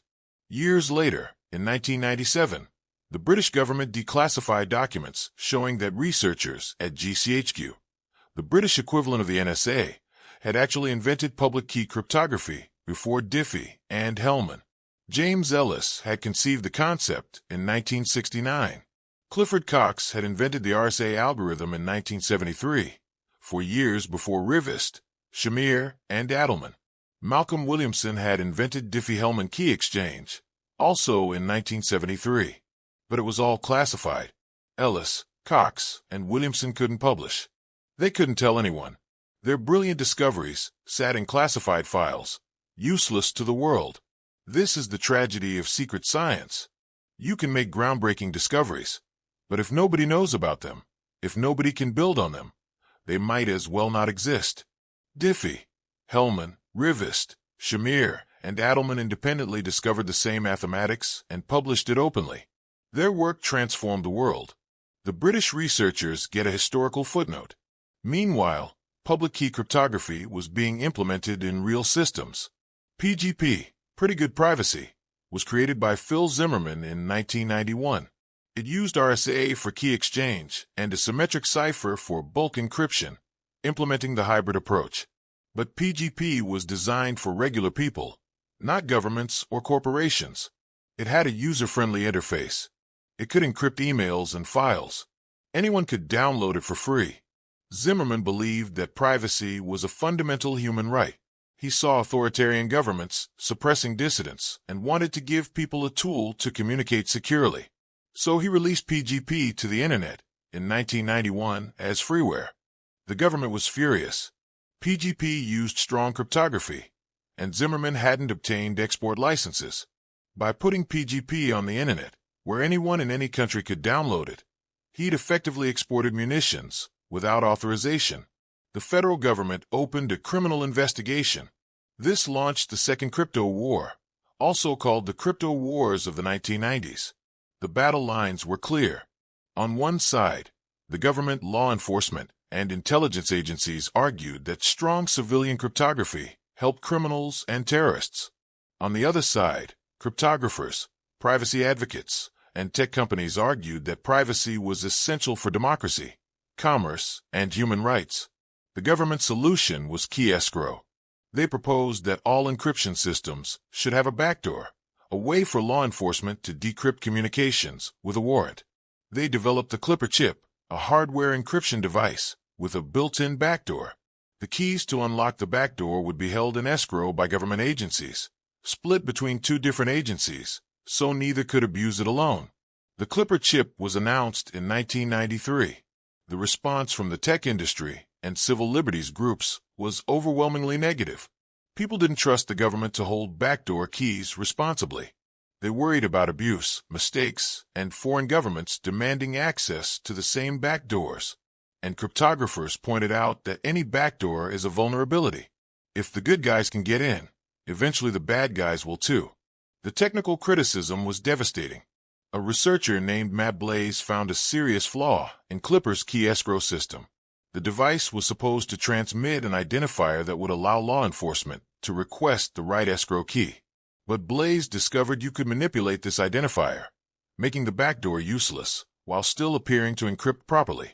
The Clipper chip died in 1996, rejected by the market and criticized by experts. But the government tried other approaches. They maintained strict export controls on cryptography. Software that used strong encryption couldn't be legally exported from the United States. This was absurd in the age of the Internet. You could post software on a website, and people around the world could download it instantly. Were you exporting it? The law said yes. This created bizarre situations. Cryptographic software source code was printed in books and exported as books, which were protected by the First Amendment. T-shirts with encryption algorithms printed on them were sold as protest merchandise.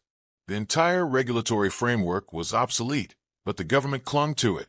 Companies had to create weakened export versions of their software with limited encryption. Netscape Navigator, the dominant web browser of the 1990s, had a domestic version with 128-bit encryption and an export version with 40-bit encryption. 40 bits could be broken in hours with a powerful computer or days with a desktop PC. The export version was essentially insecure, but that was what the law required. This hurt American competitiveness. Foreign companies could build strong encryption into their products and sell worldwide. American companies were handicapped by their own government. Banks and businesses needed secure communications, and they were increasingly turning to foreign suppliers. The Phil Zimmermann case dragged on for years. He became a folk hero in the cryptography community. He gave talks, wrote articles, and argued passionately for the human right to privacy. In 1996, the government dropped the investigation without filing charges. They knew they couldn't win. Prosecuting Zimmermann would create terrible precedent and massive backlash. By the late 1990s, the government was losing the crypto wars. Export controls were relaxed. The regulations were updated to allow most encryption software to be exported freely. Strong cryptography became standard in commercial products.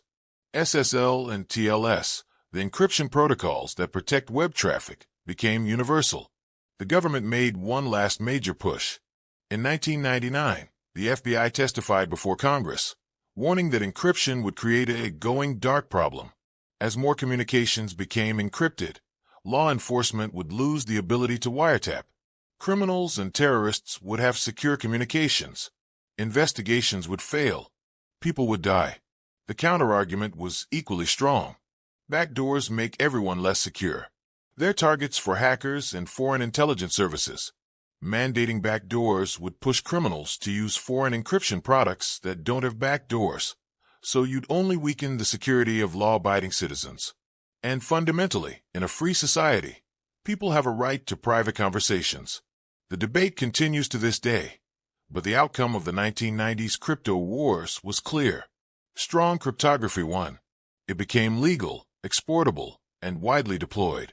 Public key cryptography became the foundation of secure Internet communications. RSA became the dominant public key algorithm. It was used in SSL for secure web browsing, in PGP for email encryption, in code signing for software verification, and in countless other applications. The patent on RSA expired in 2000, making it completely free to use. By then, alternative public key systems like elliptic curve cryptography were being developed, offering similar security with smaller key sizes and faster computation. The mathematical revolution that started with Diffie and Hellman in 1976 had completely transformed cryptography. The key distribution problem was solved. Secure communication between strangers was possible. You could encrypt something today knowing that even with quantum computers in the future, it would remain secure if you used long enough keys and strong enough algorithms. But commercialization brought new challenges. How do you verify that the public key you're using actually belongs to the person you think it does? If Alice wants to encrypt a message to Bob, she needs Bob's public key. But what if Eve intercepts the key exchange and substitutes her own public key? Alice would encrypt to Eve thinking she's encrypting to Bob. This is called a man-in-the-middle attack. The solution was digital certificates and public key infrastructure, or PKI. Trusted third parties called certificate authorities would verify identities and sign public keys. Your browser trusts a list of certificate authorities. When you connect to a website, the website presents a certificate saying, "This public key belongs to Amazon.com," signed by a trusted authority. Your browser verifies the signature and establishes an encrypted connection. PKI became the backbone of Internet security. It has its own problems. Certificate authorities have been compromised. Rogue certificates have been issued. The trust model has vulnerabilities. But it works well enough for e-commerce, online banking, and secure communications to function. By the year 2000, cryptography had been completely transformed from where it stood in 1970. It had gone from a classified government monopoly to an open science, from mechanical cipher machines to software algorithms, from secret keys shared in person to public keys published online, from protecting diplomatic cables to protecting every credit card transaction, every password, every private message sent by billions of people every day. The mathematical revolution was complete, but the technological revolution was just beginning. August 6, 1991. A British computer scientist named Tim Berners-Lee posted a short summary of a project he'd been working on. He called it the World Wide Web. It was a system for sharing documents over the internet using hyperlinks. Anyone could create a web page. Anyone could link to anyone else. Information wanted to be free, and the web would make it free. Within a few years, the web exploded. Millions of websites, billions of pages, e-commerce, email, social media, streaming video, online banking. The entire economy began moving online, and none of it would have been possible without cryptography. Because the internet has a fundamental problem. It was never designed to be secure.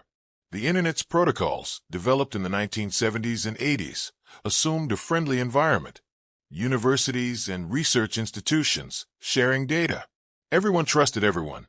Packets of data traveled through multiple routers from source to destination, and any router in the path could read the contents. Email was transmitted in plain text. Passwords were sent in plain text. Everything was visible to anyone who cared to look. This was fine for academic research. It was catastrophic for commerce. How could you buy something online if your credit card number was visible to every router between you and the merchant? How could you check your bank balance if anyone could intercept your password? How could businesses transmit confidential information over a network where every transmission was essentially a postcard? The answer was SSL, the Secure Sockets Layer, invented at Netscape in 1994. SSL was a protocol that sat between applications and the Internet's TCP/IP layer. It created encrypted tunnels for data to travel through. From the user's perspective, you just saw a padlock icon in your browser. Behind the scenes, sophisticated cryptography was protecting every byte. SSL used the hybrid approach we discussed earlier. When you connected to a secure website, your browser and the server would perform a handshake. They'd use public key cryptography, typically RSA or Diffie-Hellman, to establish a shared symmetric key. Then they'd use that symmetric key with a fast algorithm like DES or later S to encrypt the actual data. This gave you the security of public key cryptography with the speed of symmetric cryptography. SSL evolved into TLS, transport layer security, with improvements and stronger cryptography.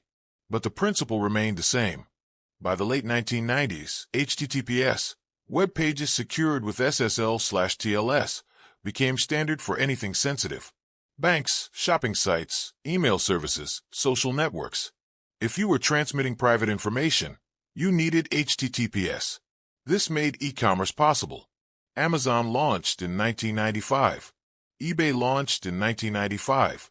PayPal launched in 1998. Within a decade, online shopping went from experimental to normal. Billions of dollars in transactions, all protected by cryptography. Every credit card number encrypted. Every password encrypted. Every purchase protected. But SSL/TLS only protected data in transit, while it traveled across the internet. What about data at rest, stored on servers? If a company's database was breached, were all the passwords and credit cards exposed? The answer was hashing and encryption. Passwords should never be stored in plain text. Instead, you store the hash, a one-way mathematical function of the password. When someone logs in, you hash what they entered and compare it to the stored hash. If they match, the password is correct. But even if an attacker steals the database, they don't get the actual passwords, just the hashes. Early hashing was naive. Simple hashes, like MD5, could be reversed with rainbow tables, Precomputed databases of hashes for common passwords. The solution was salting. Add random data to each password before hashing. This makes rainbow tables useless. Modern password hashing uses algorithms like BCRYPT or Argon2 that are deliberately slow, making brute force attacks impractical. Credit card numbers and other sensitive data should be encrypted before storage. If the database is breached, the attacker gets encrypted gibberish. The encryption keys are stored separately in hardware security modules or key management systems that are much harder to compromise than databases.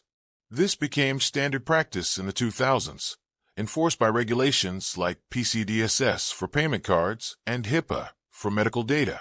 Companies that didn't protect data properly faced massive fines and lawsuits. Security became a business requirement, not just a technical nicety. Email presented its own challenges. Email protocols like SMTP were designed in the 1980s with no security. Email traveled in plain text, visible to mail servers and anyone intercepting the network. Even if you encrypted a message, the headers showing who you were emailing and when were still visible. PGP, which we discussed earlier, could encrypt email content, but it was too complicated for normal users. You had to generate keys, manage keyrings, verify fingerprints.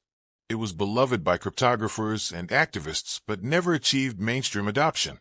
Most email remained unencrypted. Some mail providers added transport encryption, securing the connection between your device and their server. Google implemented this for Gmail in the 2000s. But this only protected one hop. Email traveling between different providers often remained unencrypted. To this day, you should assume that email is not secure unless you're using end-to-end encryption like PGP or S/MIME, which almost nobody does. Messaging apps took a different approach. Early internet messaging like AIM and MSN Messenger was completely unencrypted. Conversations were visible to the service providers and anyone intercepting the network. But in the 2010s, a new generation of messaging apps implemented end-to-end encryption by default. End-to-end encryption means that messages are encrypted on the sender's device and only decrypted on the recipient's device. The server in the middle can't read the messages. The service provider can't read them. Law enforcement with a warrant can't read them. Only the sender and recipient have the keys. WhatsApp implemented end-to-end encryption in 2016, using a protocol called Signal developed by cryptographer Moxie Marlinspike. Signal's protocol became the gold standard. It's used by WhatsApp, Facebook Messenger's secret conversations, and the Signal app itself. Over 1 billion people now use end-to-end encrypted messaging, most without realizing it. The Signal protocol is beautifully engineered. It uses a technique called the double ratchet algorithm. Every message is encrypted with a different key. The keys are constantly updated using a ratcheting process. If someone steals your keys today, they can't decrypt yesterday's messages. This property is called forward secrecy. If your key is compromised in the future, past communications remain secure. Signal also provides post-compromise security. If your key is stolen but you don't know it yet, the ratcheting process will eventually restore security as new key material is exchanged. The protocol heals itself. This was a massive improvement over traditional encryption, where a single compromised key breaks everything. Signal's approach, combined with end-to-end encryption, made truly secure messaging practical for everyone. But this created tension with law enforcement. The going dark problem that the FBI warned about in the 1990s became real. Criminals and terrorists could communicate securely. Intelligence agencies couldn't wiretap like they used to. This launched the third crypto war, which continues today. Governments worldwide have demanded backdoors in encryption. The UK passed the Investigatory Powers Act. Australia passed the Assistance and Access Act. The EU proposed regulations requiring encryption backdoors. The US has repeatedly considered similar legislation. The arguments are familiar. Law enforcement needs access to investigate crimes. Terrorists use encrypted communications. Child predators hide behind encryption. Without access, criminals will evade justice, and people will be harmed. The counterarguments are equally familiar. Backdoors make everyone less secure. They will be exploited by hackers and hostile nations. Mandating backdoors in domestic products, just pushes criminals to foreign products that don't have them. And mathematically, there's no way to create a backdoor that only good guys can use. Any backdoor can be exploited by anyone who finds it. Cryptographers have been unanimous. Secure backdoors are impossible. Every expert panel, every study, every analysis reaches the same conclusion. You can have strong encryption or you can have backdoors, but you can't have both. Weakening encryption for law enforcement weakens it for everyone. Despite this consensus, the pressure continues. After terrorist attacks, politicians demand access to encrypted communications. After revelations of government surveillance, people demand stronger encryption. The debate oscillates with each new crisis. Meanwhile, encryption kept improving. DES, which we discussed earlier, was finally retired. It was replaced by AES, the Advanced Encryption Standard, in 2001. AES was the result of an open competition run by NIST. Cryptographers worldwide submitted designs. 15 finalists were evaluated based on security, performance, and implementation. The winner was a Belgian design called Rigendal. AES is a block cipher like DES, but stronger and more efficient. It supports key sizes of 128, 192, or 256 bits. AES 128 has 340 undecillion possible keys. That's 340 trillion. No brute force attack is feasible. AES has been extensively analyzed for over 2 decades, and no practical attacks have been found. It's become the global standard for symmetric encryption. AES is everywhere. It encrypts your Wi-Fi connection. It protects data on your phone and laptop. It secures financial transactions. It's implemented in hardware on most modern processors, making it incredibly fast. AES is probably encrypting data somewhere in your vicinity right now. Elliptic curve cryptography, or ECC, emerged as an alternative to RSA for public key operations. ECC uses the mathematics of elliptic curves over finite fields. The security comes from the difficulty of the elliptic curve discrete logarithm problem, which is even harder than the factoring problem that RSA relies on. The advantage of ECC is efficiency. A 256-bit ECC key provides roughly the same security as a 3072-bit RSA key. Smaller keys mean faster computation, less bandwidth, less storage. This matters for mobile devices, embedded systems, and high-volume servers. By the 2010s, many systems were transitioning from RSA to ECC for new deployments. Bitcoin, the first successful cryptocurrency, launched in 2009 using ECC for digital signatures. Every Bitcoin transaction is signed with an ECDSA signature, proving that the transaction was authorized by the owner of the Bitcoins. The entire system depends on the security of elliptic curve cryptography. But ECC had a controversy. NIST standardized several elliptic curves for use in cryptography. One of them, called P256, was widely adopted. But cryptographers became suspicious of another curve, called dual_EC_DRBG. It was supposed to be a random number generator, but it had strange parameters that nobody could explain. The NSA had been heavily involved in its design. In 2013, the Snowden revelations confirmed suspicions. Documents showed the NSA had deliberately weakened dual_EC_DRBG by inserting a backdoor. If you use this random number generator, the NSA could potentially predict your random numbers and break your encryption. This was exactly the kind of backdoor that cryptographers had warned was possible. The dual_EC_DRBG backdoor was sophisticated. Most cryptographers who reviewed it didn't notice anything obviously wrong. The NSA had used their mathematical expertise to hide a backdoor in plain sight. When the backdoor was finally discovered and confirmed, it shattered trust. If the NSA had backdoored one standard, what about the others? This led to a crisis of confidence in cryptographic standards. Projects like OpenSSL removed dual_EC_DRBG. Alternative curves like Curve 25519, designed by cryptographer Daniel J. Bernstein with parameters chosen for mathematical clarity rather than mysterious optimization, became popular. The cryptographic community became more skeptical of anything the NSA touched. The Snowden revelations also exposed massive government surveillance programs. The The NSA was collecting internet traffic in bulk. They were tapping undersea cables. They were pressuring companies to hand over data. They were breaking into data centers. They were undermining encryption standards. The scale was unprecedented. This sparked a movement toward more encryption, not less. Companies that had been lax about security implemented end-to-end encryption. Apple encrypted iPhones by default, refusing to create backdoors even when ordered by courts. Google increased encryption across its services. The mantra became, encrypt everything always. Certificate authorities, the trusted third parties that verify public keys, became targets. Several CAs were compromised. Rogue certificates were issued, allowing man-in-the-middle attacks. The response was certificate transparency, a system where all certificates are logged publicly. If a rogue certificate is issued, it can be detected and revoked. Let's Encrypt launched in 2015, providing free SSL/TLS certificates to anyone who wanted them.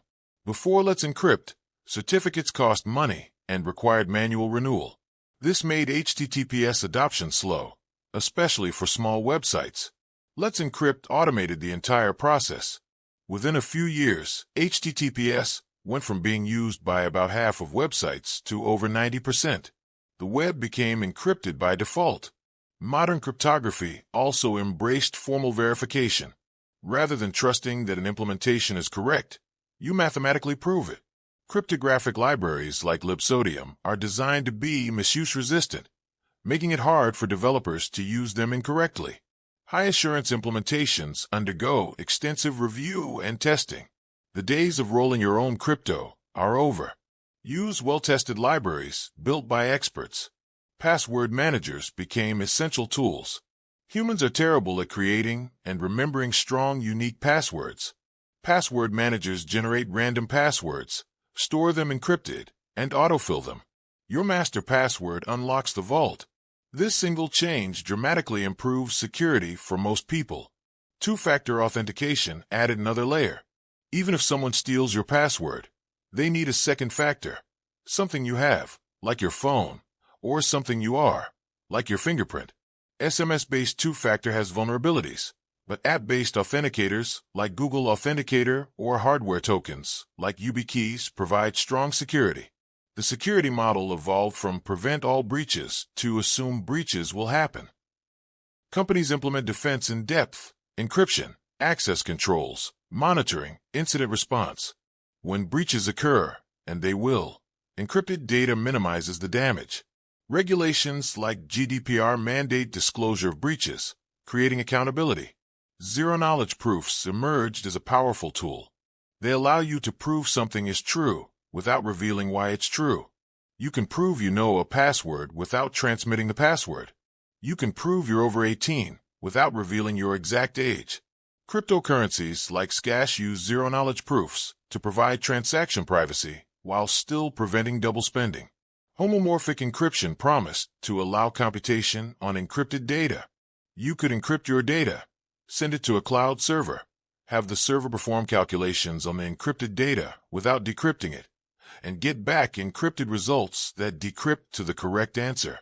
This would solve cloud privacy concerns. But practical homomorphic encryption is still extremely slow, used only for specialized applications. By 2020, cryptography had become ubiquitous and largely invisible.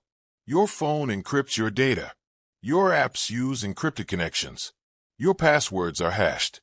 Your messages are end-to-end encrypted. Your credit cards use cryptographic authentication. Your passport has a cryptographic chip. Your car keys use encrypted rolling codes. Billions of cryptographic operations happen every second, protecting data, verifying identities, securing transactions. Almost none of it is visible to users. It just works. This is the triumph of modern cryptography. Strong security that doesn't require understanding or effort from users. But challenges remain. Cryptography protects data, but it can't protect against all threats. If malware steals your data before it's encrypted, cryptography doesn't help. If someone tricks you into revealing your password, all the encryption in the world is useless. Social engineering, phishing, and insider threats remain major problems. And on the horizon, A threat looms that could break much of modern cryptography: quantum computers. But before we discuss that existential challenge, we need to understand how cryptography enabled perhaps the most disruptive technology of the 21st century: blockchain and cryptocurrency. October 31st, 2008. Someone using the name Satoshi Nakamoto posted a paper to a cryptography mailing list. The title was simple: Bitcoin, a peer-to-peer electronic cash system.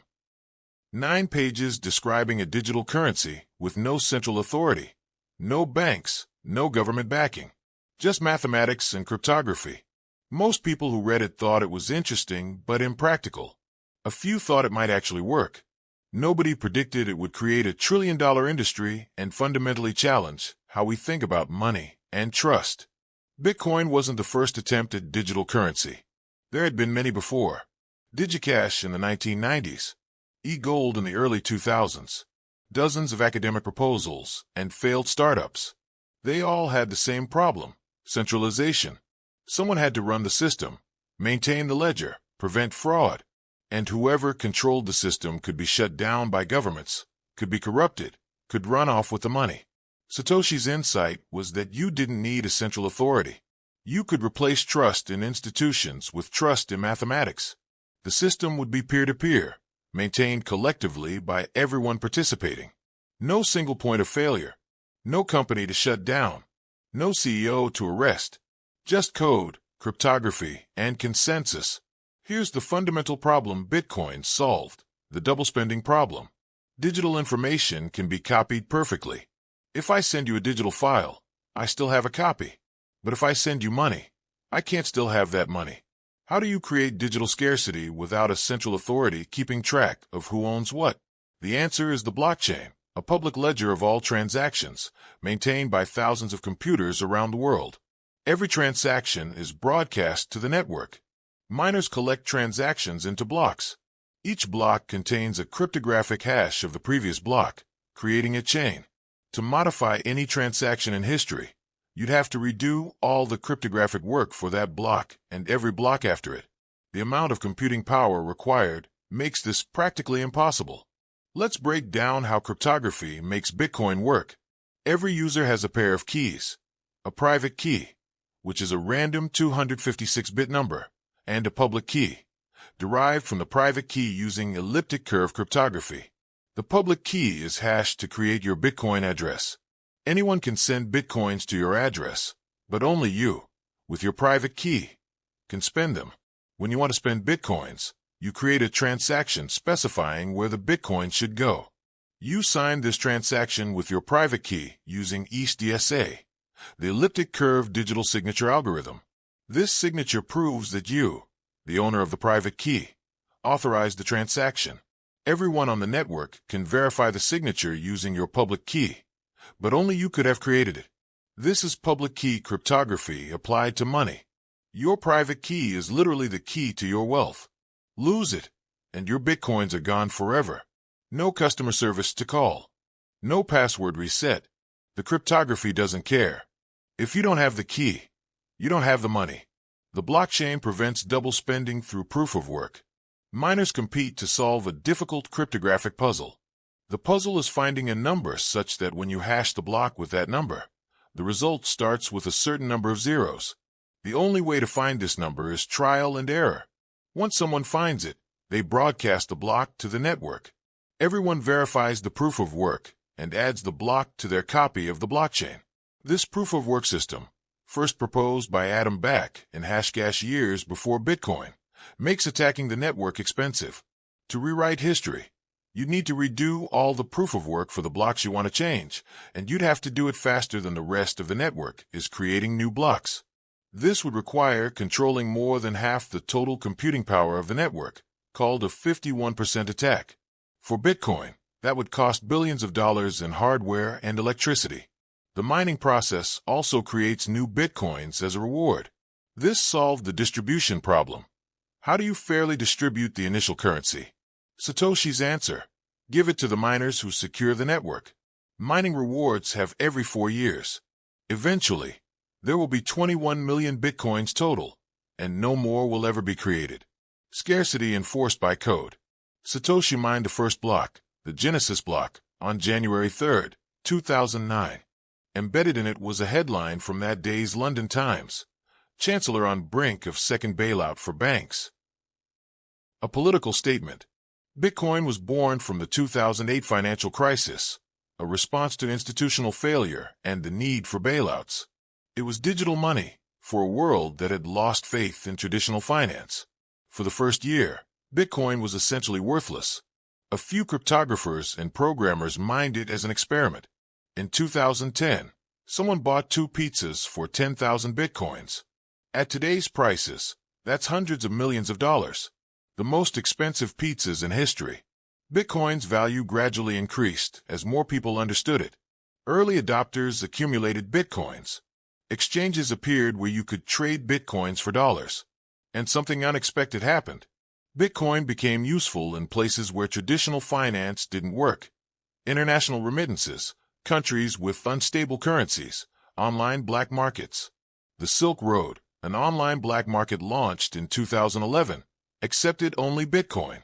You could buy drugs, fake IDs, and other illegal goods. The FBI eventually shut it down and arrested its creator, Ross Ulbricht, but not before Silk Road demonstrated that Bitcoin could be used for real commerce, even if that commerce was illegal. This was controversial, but it proved the system worked. Transactions were fast, irreversible, and pseudonymous. Bitcoin's pseudonymity is often misunderstood. It's not anonymous. Every transaction is public on the blockchain. But transactions are between addresses, not names. If you can link an address to a person, you can see all their transactions. Law enforcement has become quite good at this. Many Silk Road users were caught by analyzing blockchain data. Bitcoin is more like cash than a Swiss bank account. Private and person-to-person transactions, but trackable with enough effort. This created demand for more private cryptocurrencies. Monero, launched in 2014, uses ring signatures and stealth addresses to hide transaction details. Scash, launched in 2016, uses zero-knowledge proofs to provide complete transaction privacy while still preventing double spending. These privacy coins pushed cryptography further, implementing cutting-edge techniques to maximize anonymity. Meanwhile, Bitcoin inspired thousands of alternative cryptocurrencies, called altcoins. Some tried to improve Bitcoin's design. Litecoin used a different proof-of-work algorithm. Ethereum, launched in 2015, added smart contracts, programs that run on the blockchain. Suddenly, you could build entire applications on blockchain technology, not just currency. Smart contracts are programs that automatically execute when conditions are met. They're stored on the blockchain and executed by the network. Because the blockchain is immutable and decentralized, smart contracts are unstoppable. Once deployed, they run exactly as programmed forever. No one can shut them down or change them. This enabled decentralized finance, or DeFi. You could create lending platforms, exchanges, insurance, derivatives, all without banks or companies. Just code running on a blockchain. By 2020, billions of dollars were locked in DeFi applications. Some saw it as the future of finance. Others saw it as a disaster waiting to happen. They were both right. Smart contracts are only as good as their code. Bugs in smart contracts have lost hundreds of millions of dollars. The DAO, a decentralized investment fund on Ethereum, was drained of $50 million in 2016 due to a code vulnerability. Dozens of other projects have been hacked or exploited.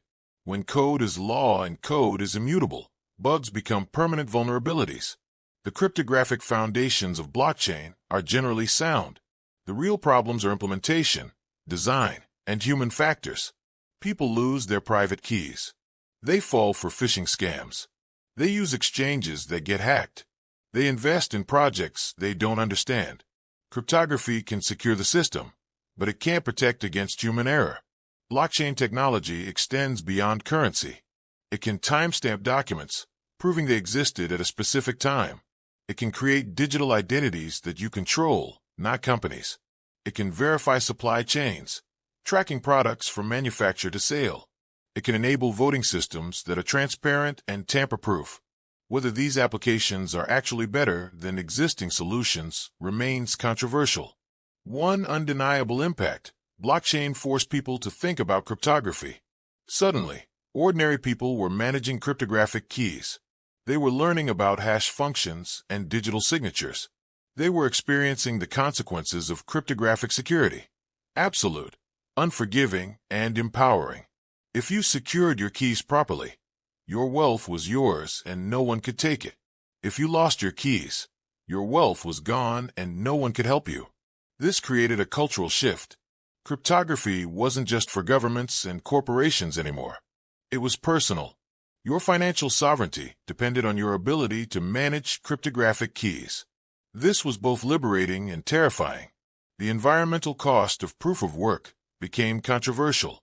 Bitcoin mining consumes as much electricity as entire countries.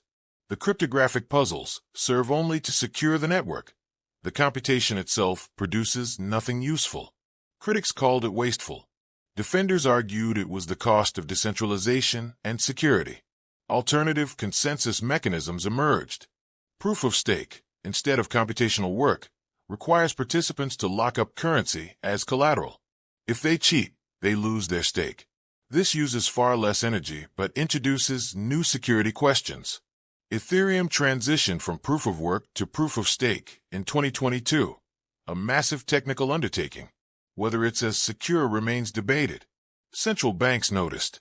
If blockchain could create money without central authority, what did that mean for monetary policy? Could governments lose control of their currencies? The response was central bank digital currencies, or CBDCs. Digital versions of national currencies, using some blockchain concepts but controlled by central banks. China piloted a digital yuan. The European Central Bank explored a digital euro. The U.S. studied a digital dollar. CBDCs are controversial in the crypto community. They use some of the technology, but none of the philosophy. They're centralized, not decentralized. They give governments more control, not less. They're essentially digital fiat currency, the opposite of Bitcoin's vision. But they're coming, and they'll reshape finance, whether crypto enthusiasts like it or not. Non-fungible tokens, or NFTs, exploded in popularity in 2021. These are unique digital items recorded on a blockchain. Digital art, virtual real estate, collectibles. An NFT is cryptographic proof of ownership. You can prove you own a specific digital file, even though anyone can copy it. The original is yours, authenticated by cryptography. The NFT craze was bizarre. Digital images sold for millions. People bought virtual land in video games. Critics called it a scam, a bubble, money laundering. Defenders saw it as the future of digital ownership, intellectual property, and creator monetization. The hype died down, but the concept remained. Cryptography can prove digital scarcity and ownership. The lasting contribution of blockchain and cryptocurrency isn't any specific coin or application. It's the proof that cryptography can replace institutional trust. You don't need a bank to verify you have money. You don't need a government to verify a document's authenticity. You don't need a corporation to verify digital ownership. Mathematics can do it, transparently and verifiably. This is both powerful and dangerous. Powerful because it gives individuals control. Dangerous because it removes safeguards. Traditional finance has fraud protection, chargebacks, customer service. Crypto has none of that. Transactions are irreversible. Mistakes are permanent. Scams are rampant. The system is neutral. It doesn't care if you're a legitimate user or a thief. Governments struggle to regulate it. Is Bitcoin a currency, a commodity, or a security? Are exchanges banks? Do tax laws apply? Every country answered differently. Some banned crypto entirely. Others embraced it. Most fell somewhere in between, trying to regulate without stifling innovation or losing control. The ideological battles were fierce. Cypherpunks saw crypto as a tool for freedom, privacy, and resistance to surveillance. Libertarians saw it as free market money, beyond government manipulation. Techno-utopians saw it as the future of finance, trust, and organization. Skeptics saw it as a speculative bubble, environmental disaster, and tool for criminals. All had evidence for their views. What's undeniable is that crypto brought cryptography into public consciousness. Before Bitcoin, Most people had never thought about hash functions or digital signatures. Now, millions of people use cryptography daily in managing their finances. They may not understand the mathematics, but they understand the principles. Secure your keys, verify transactions, trust the code, not the institutions. This democratization of cryptography had unintended consequences. Ransomware attackers demand payment in Bitcoin. Scammers launch fake cryptocurrencies. Hackers steal billions from exchanges and protocols. The same cryptography that protects legitimate users protects criminals. You can't have one without the other. Law enforcement adapted. They developed blockchain analysis tools, tracking transactions across the network. They infiltrated criminal organizations. They seized exchanges. They traced stolen funds. The myth of Bitcoin as untraceable criminal money died. It's more traceable than cash, if you have the resources and expertise. By the 2020s, cryptocurrency had moved from fringe experiment to mainstream asset class. Major companies invested in Bitcoin. Financial institutions offered crypto services. Governments issued regulations. Billions of dollars flowed daily. The technology matured. The speculation continued. And the debate raged on. But crypto is just one application of cryptography. The fundamental technology, the mathematics of security and trust, extends far beyond digital currency. It protects your messages, your identity, your privacy. It enables everything from secure banking to confidential medical records. And it faces an existential threat that could unravel much of what we've built. A threat from the same quantum mechanics that enables modern computing. A threat that cryptographers have been preparing for, even though it might be decades away. The quantum threat is coming, and the race to prepare for it has already begun. A mathematician named Peter Shor, working at Bell Labs, in 1994 published a paper that terrified cryptographers worldwide. He discovered an algorithm that could factor large numbers efficiently on a quantum computer. This was devastating news. RSA, the public key system protecting most of the internet, depends entirely on the difficulty of factoring. If someone builds a large-scale quantum computer and runs Shor's algorithm, they could break RSA. Not in thousands of years. In hours. Everything you've learned to trust about internet security could become obsolete overnight. But here's the thing. Nobody has built that quantum computer yet. The quantum computers that exist today are small, unstable, and nowhere near capable of running Shor's algorithm on keys large enough to matter. They're experimental devices that can factor the number 15 or 21, numbers a child could factor with pencil and paper. Breaking 2048-bit RSA would require millions of stable quantum bits or qubits. We have dozens. So why are cryptographers panicking? Because building quantum computers is engineering, not science. The science is proven. The mathematics works. It's just a matter of time and resources. Maybe it'll take 10 years, maybe 30, maybe 50, but it's coming, and when it arrives, it will break most of the cryptography we use today. Let's understand quantum computers and why they're so dangerous to cryptography. Classical computers process information as bits, zeros, and ones. Quantum computers use qubits, which can be 0, 1, or a superposition of both simultaneously. This sounds like science fiction, but it's real quantum mechanics. When you measure a qubit, it collapses to either 0 or 1. But before measurement, it exists in both states with certain probabilities. Quantum computers exploit this superposition, along with quantum entanglement and interference, to perform certain calculations exponentially faster than classical computers. Not all calculations. Quantum computers won't make your video games faster or your spreadsheets quicker. They're specialized for specific types of problems. Unfortunately, two of those problems are breaking the cryptography that protects the modern world. The first is Shor's algorithm, which factors large numbers efficiently. RSA depends on factoring being hard. A quantum computer running Shor's algorithm could break RSA keys in polynomial time. A 2048-bit RSA key, which would take classical supercomputers longer than the age of the universe to crack, could be broken by a quantum computer in hours or days. The second is Grover's algorithm, which searches unsorted databases in roughly the square root of the time required classically. This threatens symmetric cryptography, like S. A 128-bit ASCII, which requires 2 to the power of 128 operations to brute force classically, would require only 2 to the power of 64 operations with Grover's algorithm. That's still a lot, but it's within reach of a powerful quantum computer. The solution to Grover's algorithm is simple: use longer keys. AES 256 becomes AES 512 in the quantum world. Doubling the key length restores security. It's slower and uses more bandwidth, but it works. Symmetric cryptography isn't doomed. Public key cryptography is doomed. RSA is dead. Diffie-Hellman is dead. Elliptic curve cryptography is dead. All the public key systems we've relied on for decades are vulnerable to quantum attacks. And there's no easy fix like doubling key lengths. The fundamental mathematics is broken. This creates a crisis. How do you replace the foundation of internet security before quantum computers break it? How do you transition billions of devices, trillions of dollars of infrastructure, millions of lines of code? How do you do it before the threat becomes real, but not so early that you waste resources on a threat that might not materialize for decades? And here's the terrifying part.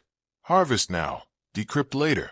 Adversaries with resources can record encrypted communications today, store them, and decrypt them in 10 or 20 years when quantum computers exist. If you're transmitting something that needs to remain secret for decades, like classified government communications or long-term business secrets, you're already vulnerable. The quantum threat isn't just future. It's already here for anyone thinking long-term. This has driven urgent research into post-quantum cryptography, algorithms that are secure even against quantum computers. These algorithms use different mathematical problems that aren't vulnerable to Shor's or Grover's algorithms. Problems based on lattices, multivariate polynomials, hash functions, and other structures that quantum computers can't efficiently crack. The challenge is finding problems that are hard for quantum computers, but still efficient for classical computers to implement. The keys need to be small enough to transmit. The algorithms need to be fast enough for practical use. And they need to be secure, not just against quantum attacks, but against classical attacks too. NIST, the National Institute of Standards and Technology, launched a competition in 2016 to standardize post-quantum cryptography. Cryptographers worldwide submitted candidate algorithms. These were evaluated, attacked, refined, and narrowed down through multiple rounds. Some were broken. Some proved too slow. Some had security concerns. In 2022, NIST announced the winners. 4 public key encryption and key exchange. Crystal's Kyber, based on learning with errors, a lattice problem. For digital signatures, Crystal's Dilithium, also lattice-based. Falcon, another lattice scheme. And Sphinx Plus, based on hash functions. These algorithms have unusual properties compared to RSA and ECC. The keys are much larger. A dilithium public key is around 1,300 bytes compared to 256 bytes for an ECC key. The signatures are larger too. This increases bandwidth and storage requirements. But the algorithms are still reasonably fast, and they're secure against quantum attacks. Implementation is beginning. Signal, the encrypted messaging app, added post-quantum key exchange in 2023. Google Chrome started experimenting with post-quantum TLS connections. Apple announced post-quantum encryption for iMessage. These are early deployments, preparing for a quantum future. But transition is complicated. You can't just flip a switch. Systems need to support both classical and post-quantum cryptography during the transition. This is called hybrid cryptography. Use both RSA and Kyber for key exchange, so you're secure even if one is broken. It's redundant but necessary. The timeline is uncertain. When will quantum computers become a real threat? Estimates range from 10 to 50 years. Some think longer. Some think shorter. In 2019, Google claimed to achieve quantum supremacy, performing a calculation no classical computer could match. But that calculation was specially chosen to favor quantum computers. It wasn't breaking cryptography. It was a demonstration, not a threat. Companies like IBM, Google, and IonQ are racing to build larger, more stable quantum computers. Governments are investing billions. China has announced ambitious quantum computing programs. The technology is advancing, but enormous engineering challenges remain. Qubits are fragile. They lose their quantum state through decoherence. They require extreme cooling, near absolute zero. Scaling from dozens to millions of qubits is extraordinarily difficult. Some experts believe we'll never build quantum computers large enough to break modern cryptography. The engineering barriers might be insurmountable. Decoherence might fundamentally limit scalability. But betting our security on this hope is reckless. The mathematical threat is real, and preparation is prudent. There's also the classified world. What do government intelligence agencies know? Have they made breakthroughs they haven't published? Is the NSA or Chinese intelligence further along than publicly known? This is the nightmare scenario.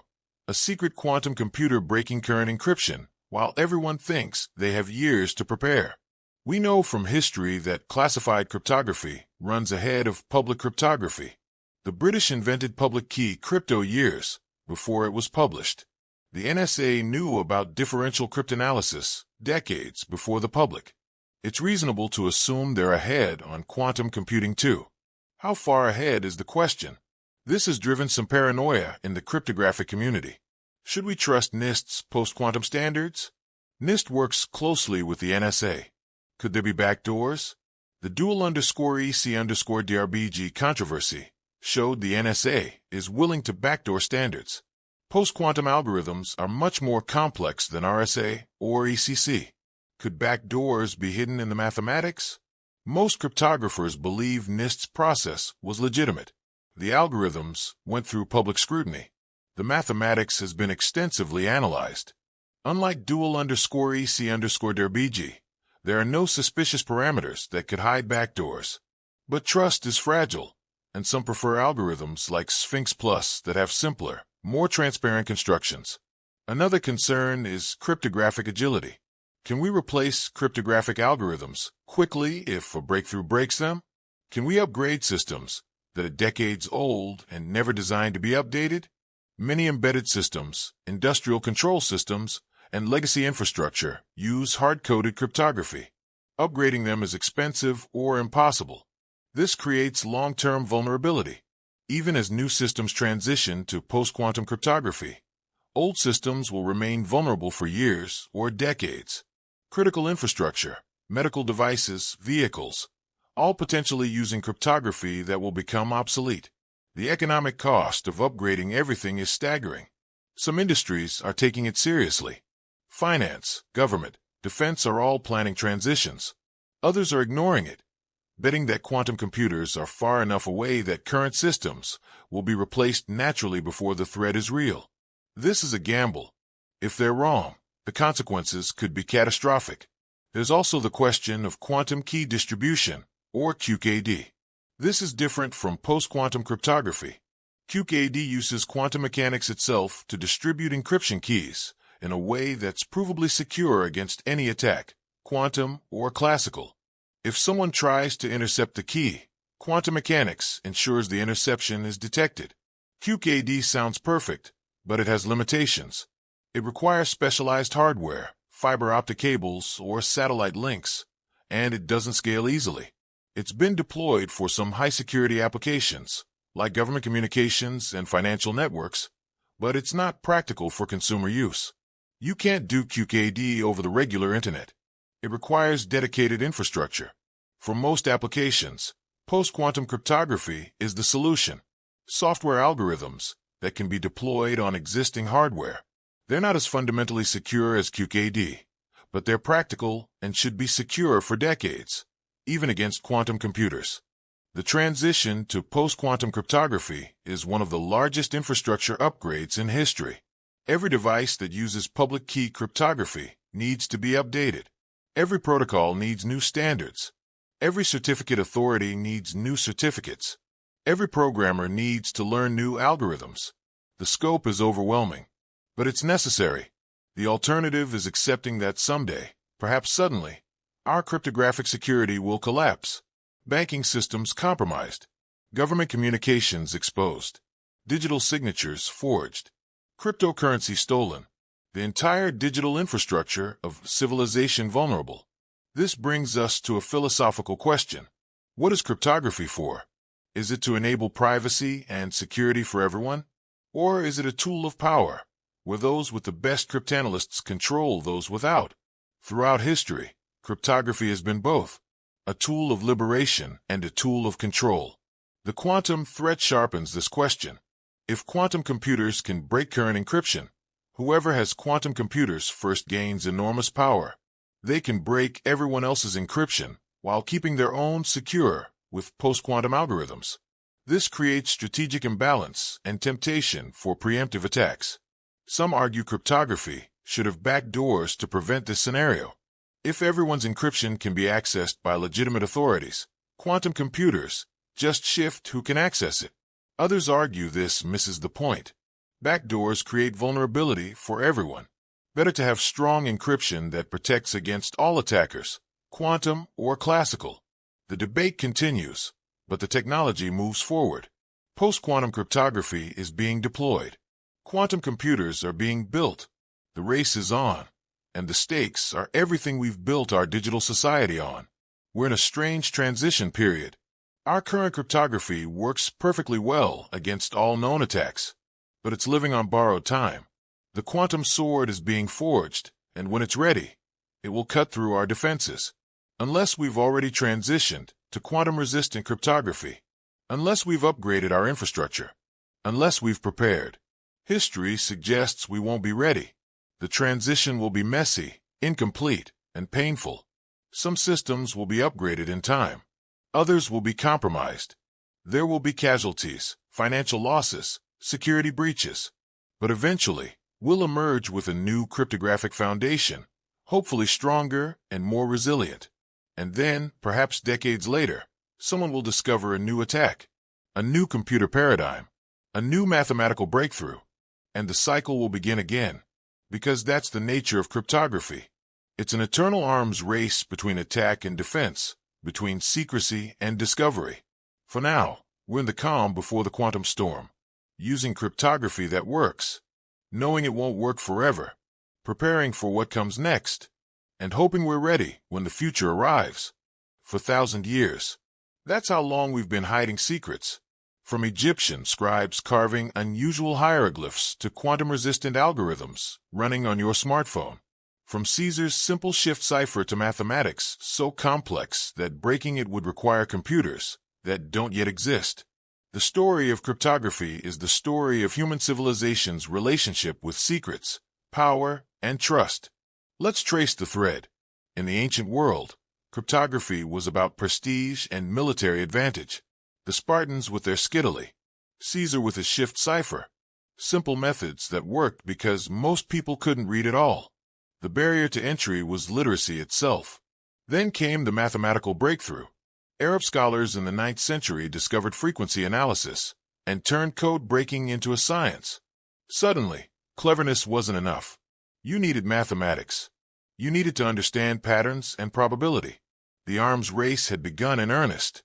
The Renaissance brought polyalphabetic ciphers and political cryptography. Mary Queen of Scots lost her head because her cipher was broken. The Vigenère cipher, considered unbreakable for 3 centuries, eventually fell to mathematical analysis. Cryptography became a tool of statecraft, diplomacy, and intrigue. The industrial age mechanized everything, including secrecy, telegraph codes, and cipher machines. World War I showed that communications security could decide battles. The Zimmermann telegram changed the course of history. Room 40 in London demonstrated that code breaking was now a strategic weapon as important as battleships and artillery. World War II elevated cryptography to existential importance. Enigma and the brilliant minds at Bletchley Park. Alan Turing's bombs grinding through possibilities. Ultra-intelligence shortening the war by years and saving millions of lives. The realization that information warfare would define modern conflict. The Cold War made cryptography classified and central. One-time pads and perfect secrecy. The NSA employing thousands of mathematicians. Nuclear command and control depending on authentication codes. The understanding that a single broken cipher could mean annihilation. Cryptography became infrastructure, invisible but absolutely critical.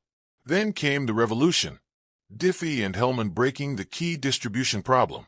Rivest, Shamir, and Adelman inventing RSA. Public key cryptography, demolishing the assumption that secure communication required secretly shared keys. Mathematics so elegant it seemed like magic. A paradigm shift as profound as any in the history of the field. The crypto wars followed. Governments wanting control. Cryptographers demanding freedom. The debate over whether strong encryption helps society or helps criminals. A debate that continues today, perhaps forever, because both sides have valid points and the tension is fundamental. The Internet made cryptography universal. SSL and TLS protecting trillions of transactions. End-to-end encryption in messaging apps. AES becoming the global standard. Billions of people using cryptography every day without knowing or caring about the mathematics underneath.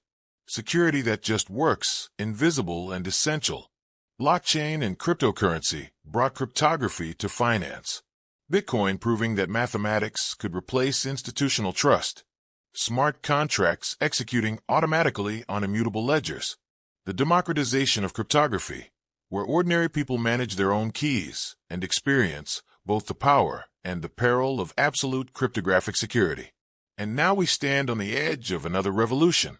Quantum computers threatening to break what we've built. Post-quantum cryptography racing to protect us. The cycle continuing, attack and defense, forever escalating. But let's step back and ask, what has cryptography really given us? What has 4 millennia of hidden writing accomplished? Privacy, the ability to communicate without surveillance, to think freely, organize politically, express dissent, share intimately. Authoritarian governments fear encryption because it creates spaces they can't control. Democratic societies should embrace it for the same reason. Privacy isn't about having something to hide. It's about having something to protect. Your autonomy, your dignity, your freedom to be human. Security, the confidence to conduct commerce, share medical information, access financial services, participate in the digital economy. Without cryptography, the Internet would be unusable for anything sensitive. No online banking, no e-commerce, no secure communications. The digital revolution depends absolutely on our ability to keep secrets. Trust, or rather, the ability to trust without trusting.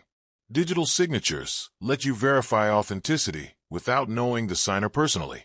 Blockchain lets you verify transactions without trusting institutions. Zero-knowledge proofs let you verify claims without revealing information. Cryptography is mathematics of trust, allowing cooperation without vulnerability. Power. And this is complicated.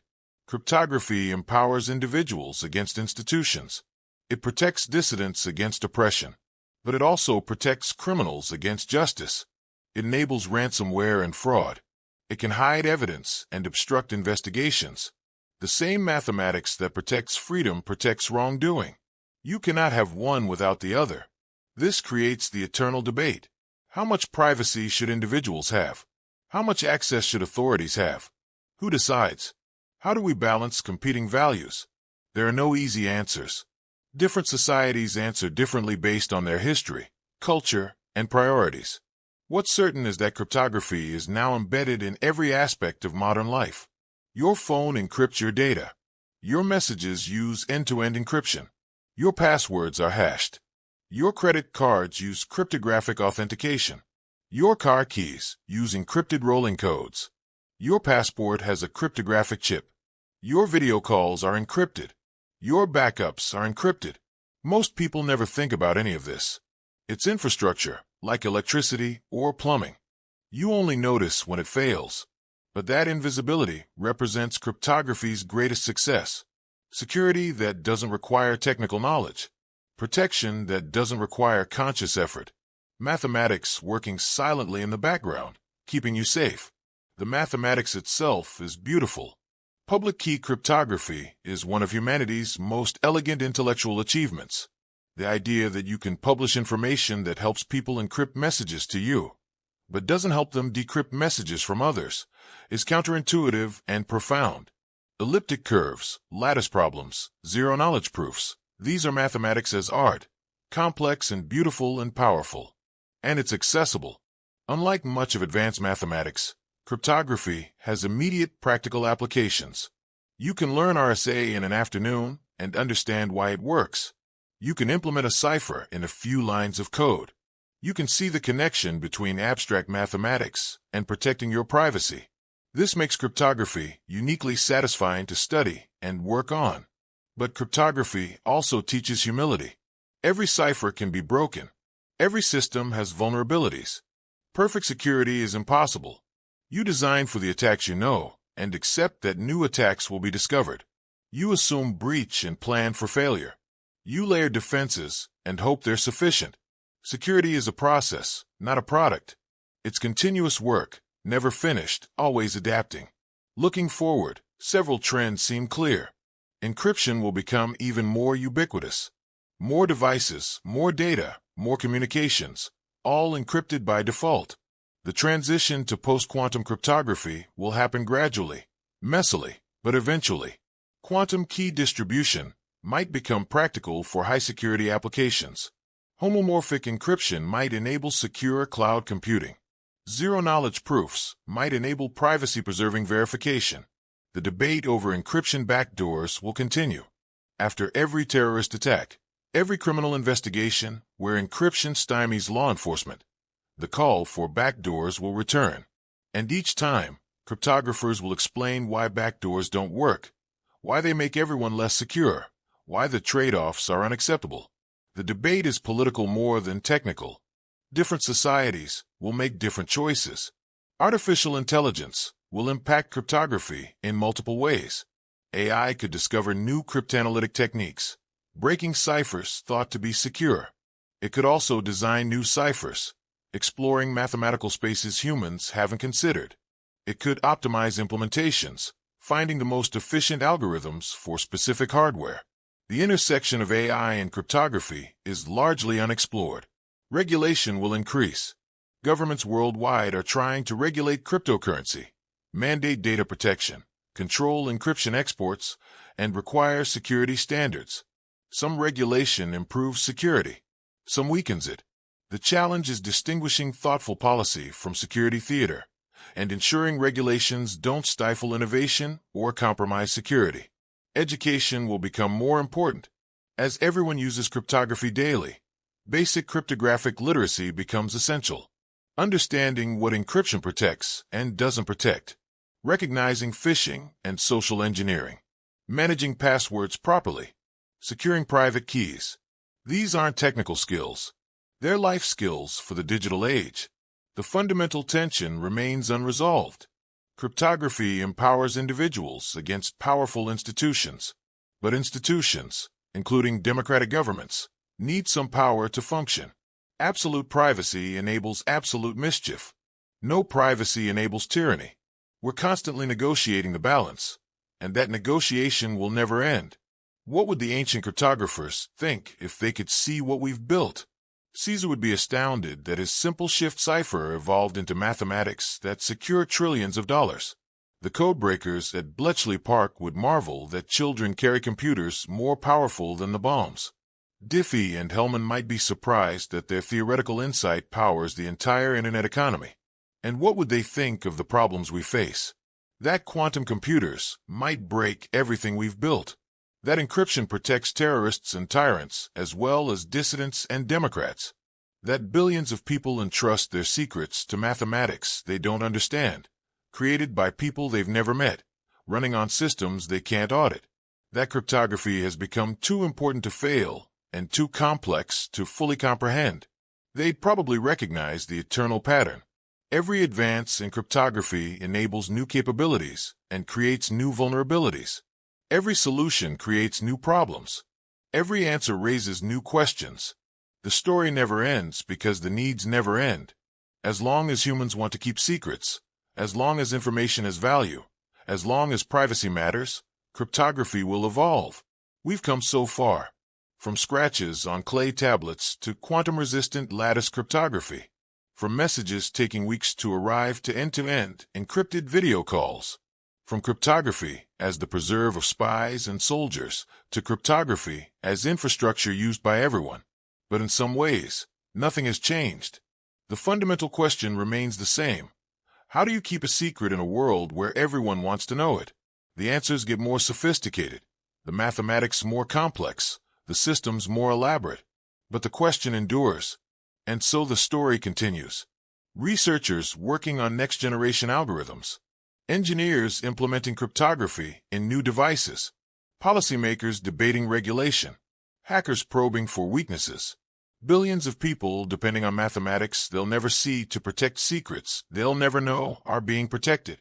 For 1,000 years of cryptography, countless secrets kept and secrets stolen, codes made and codes broken, empires risen and empires fallen, lives saved and lives lost, all because humans discovered that information could be hidden, and that hidden information could be power.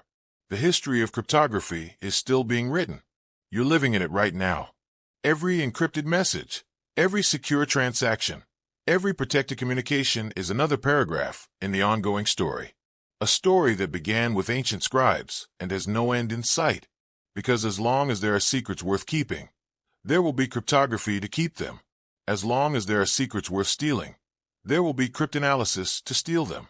The eternal dance between concealment and revelation, between security and discovery, between those who hide and those who seek. This is cryptography. This is the art and science of secrets.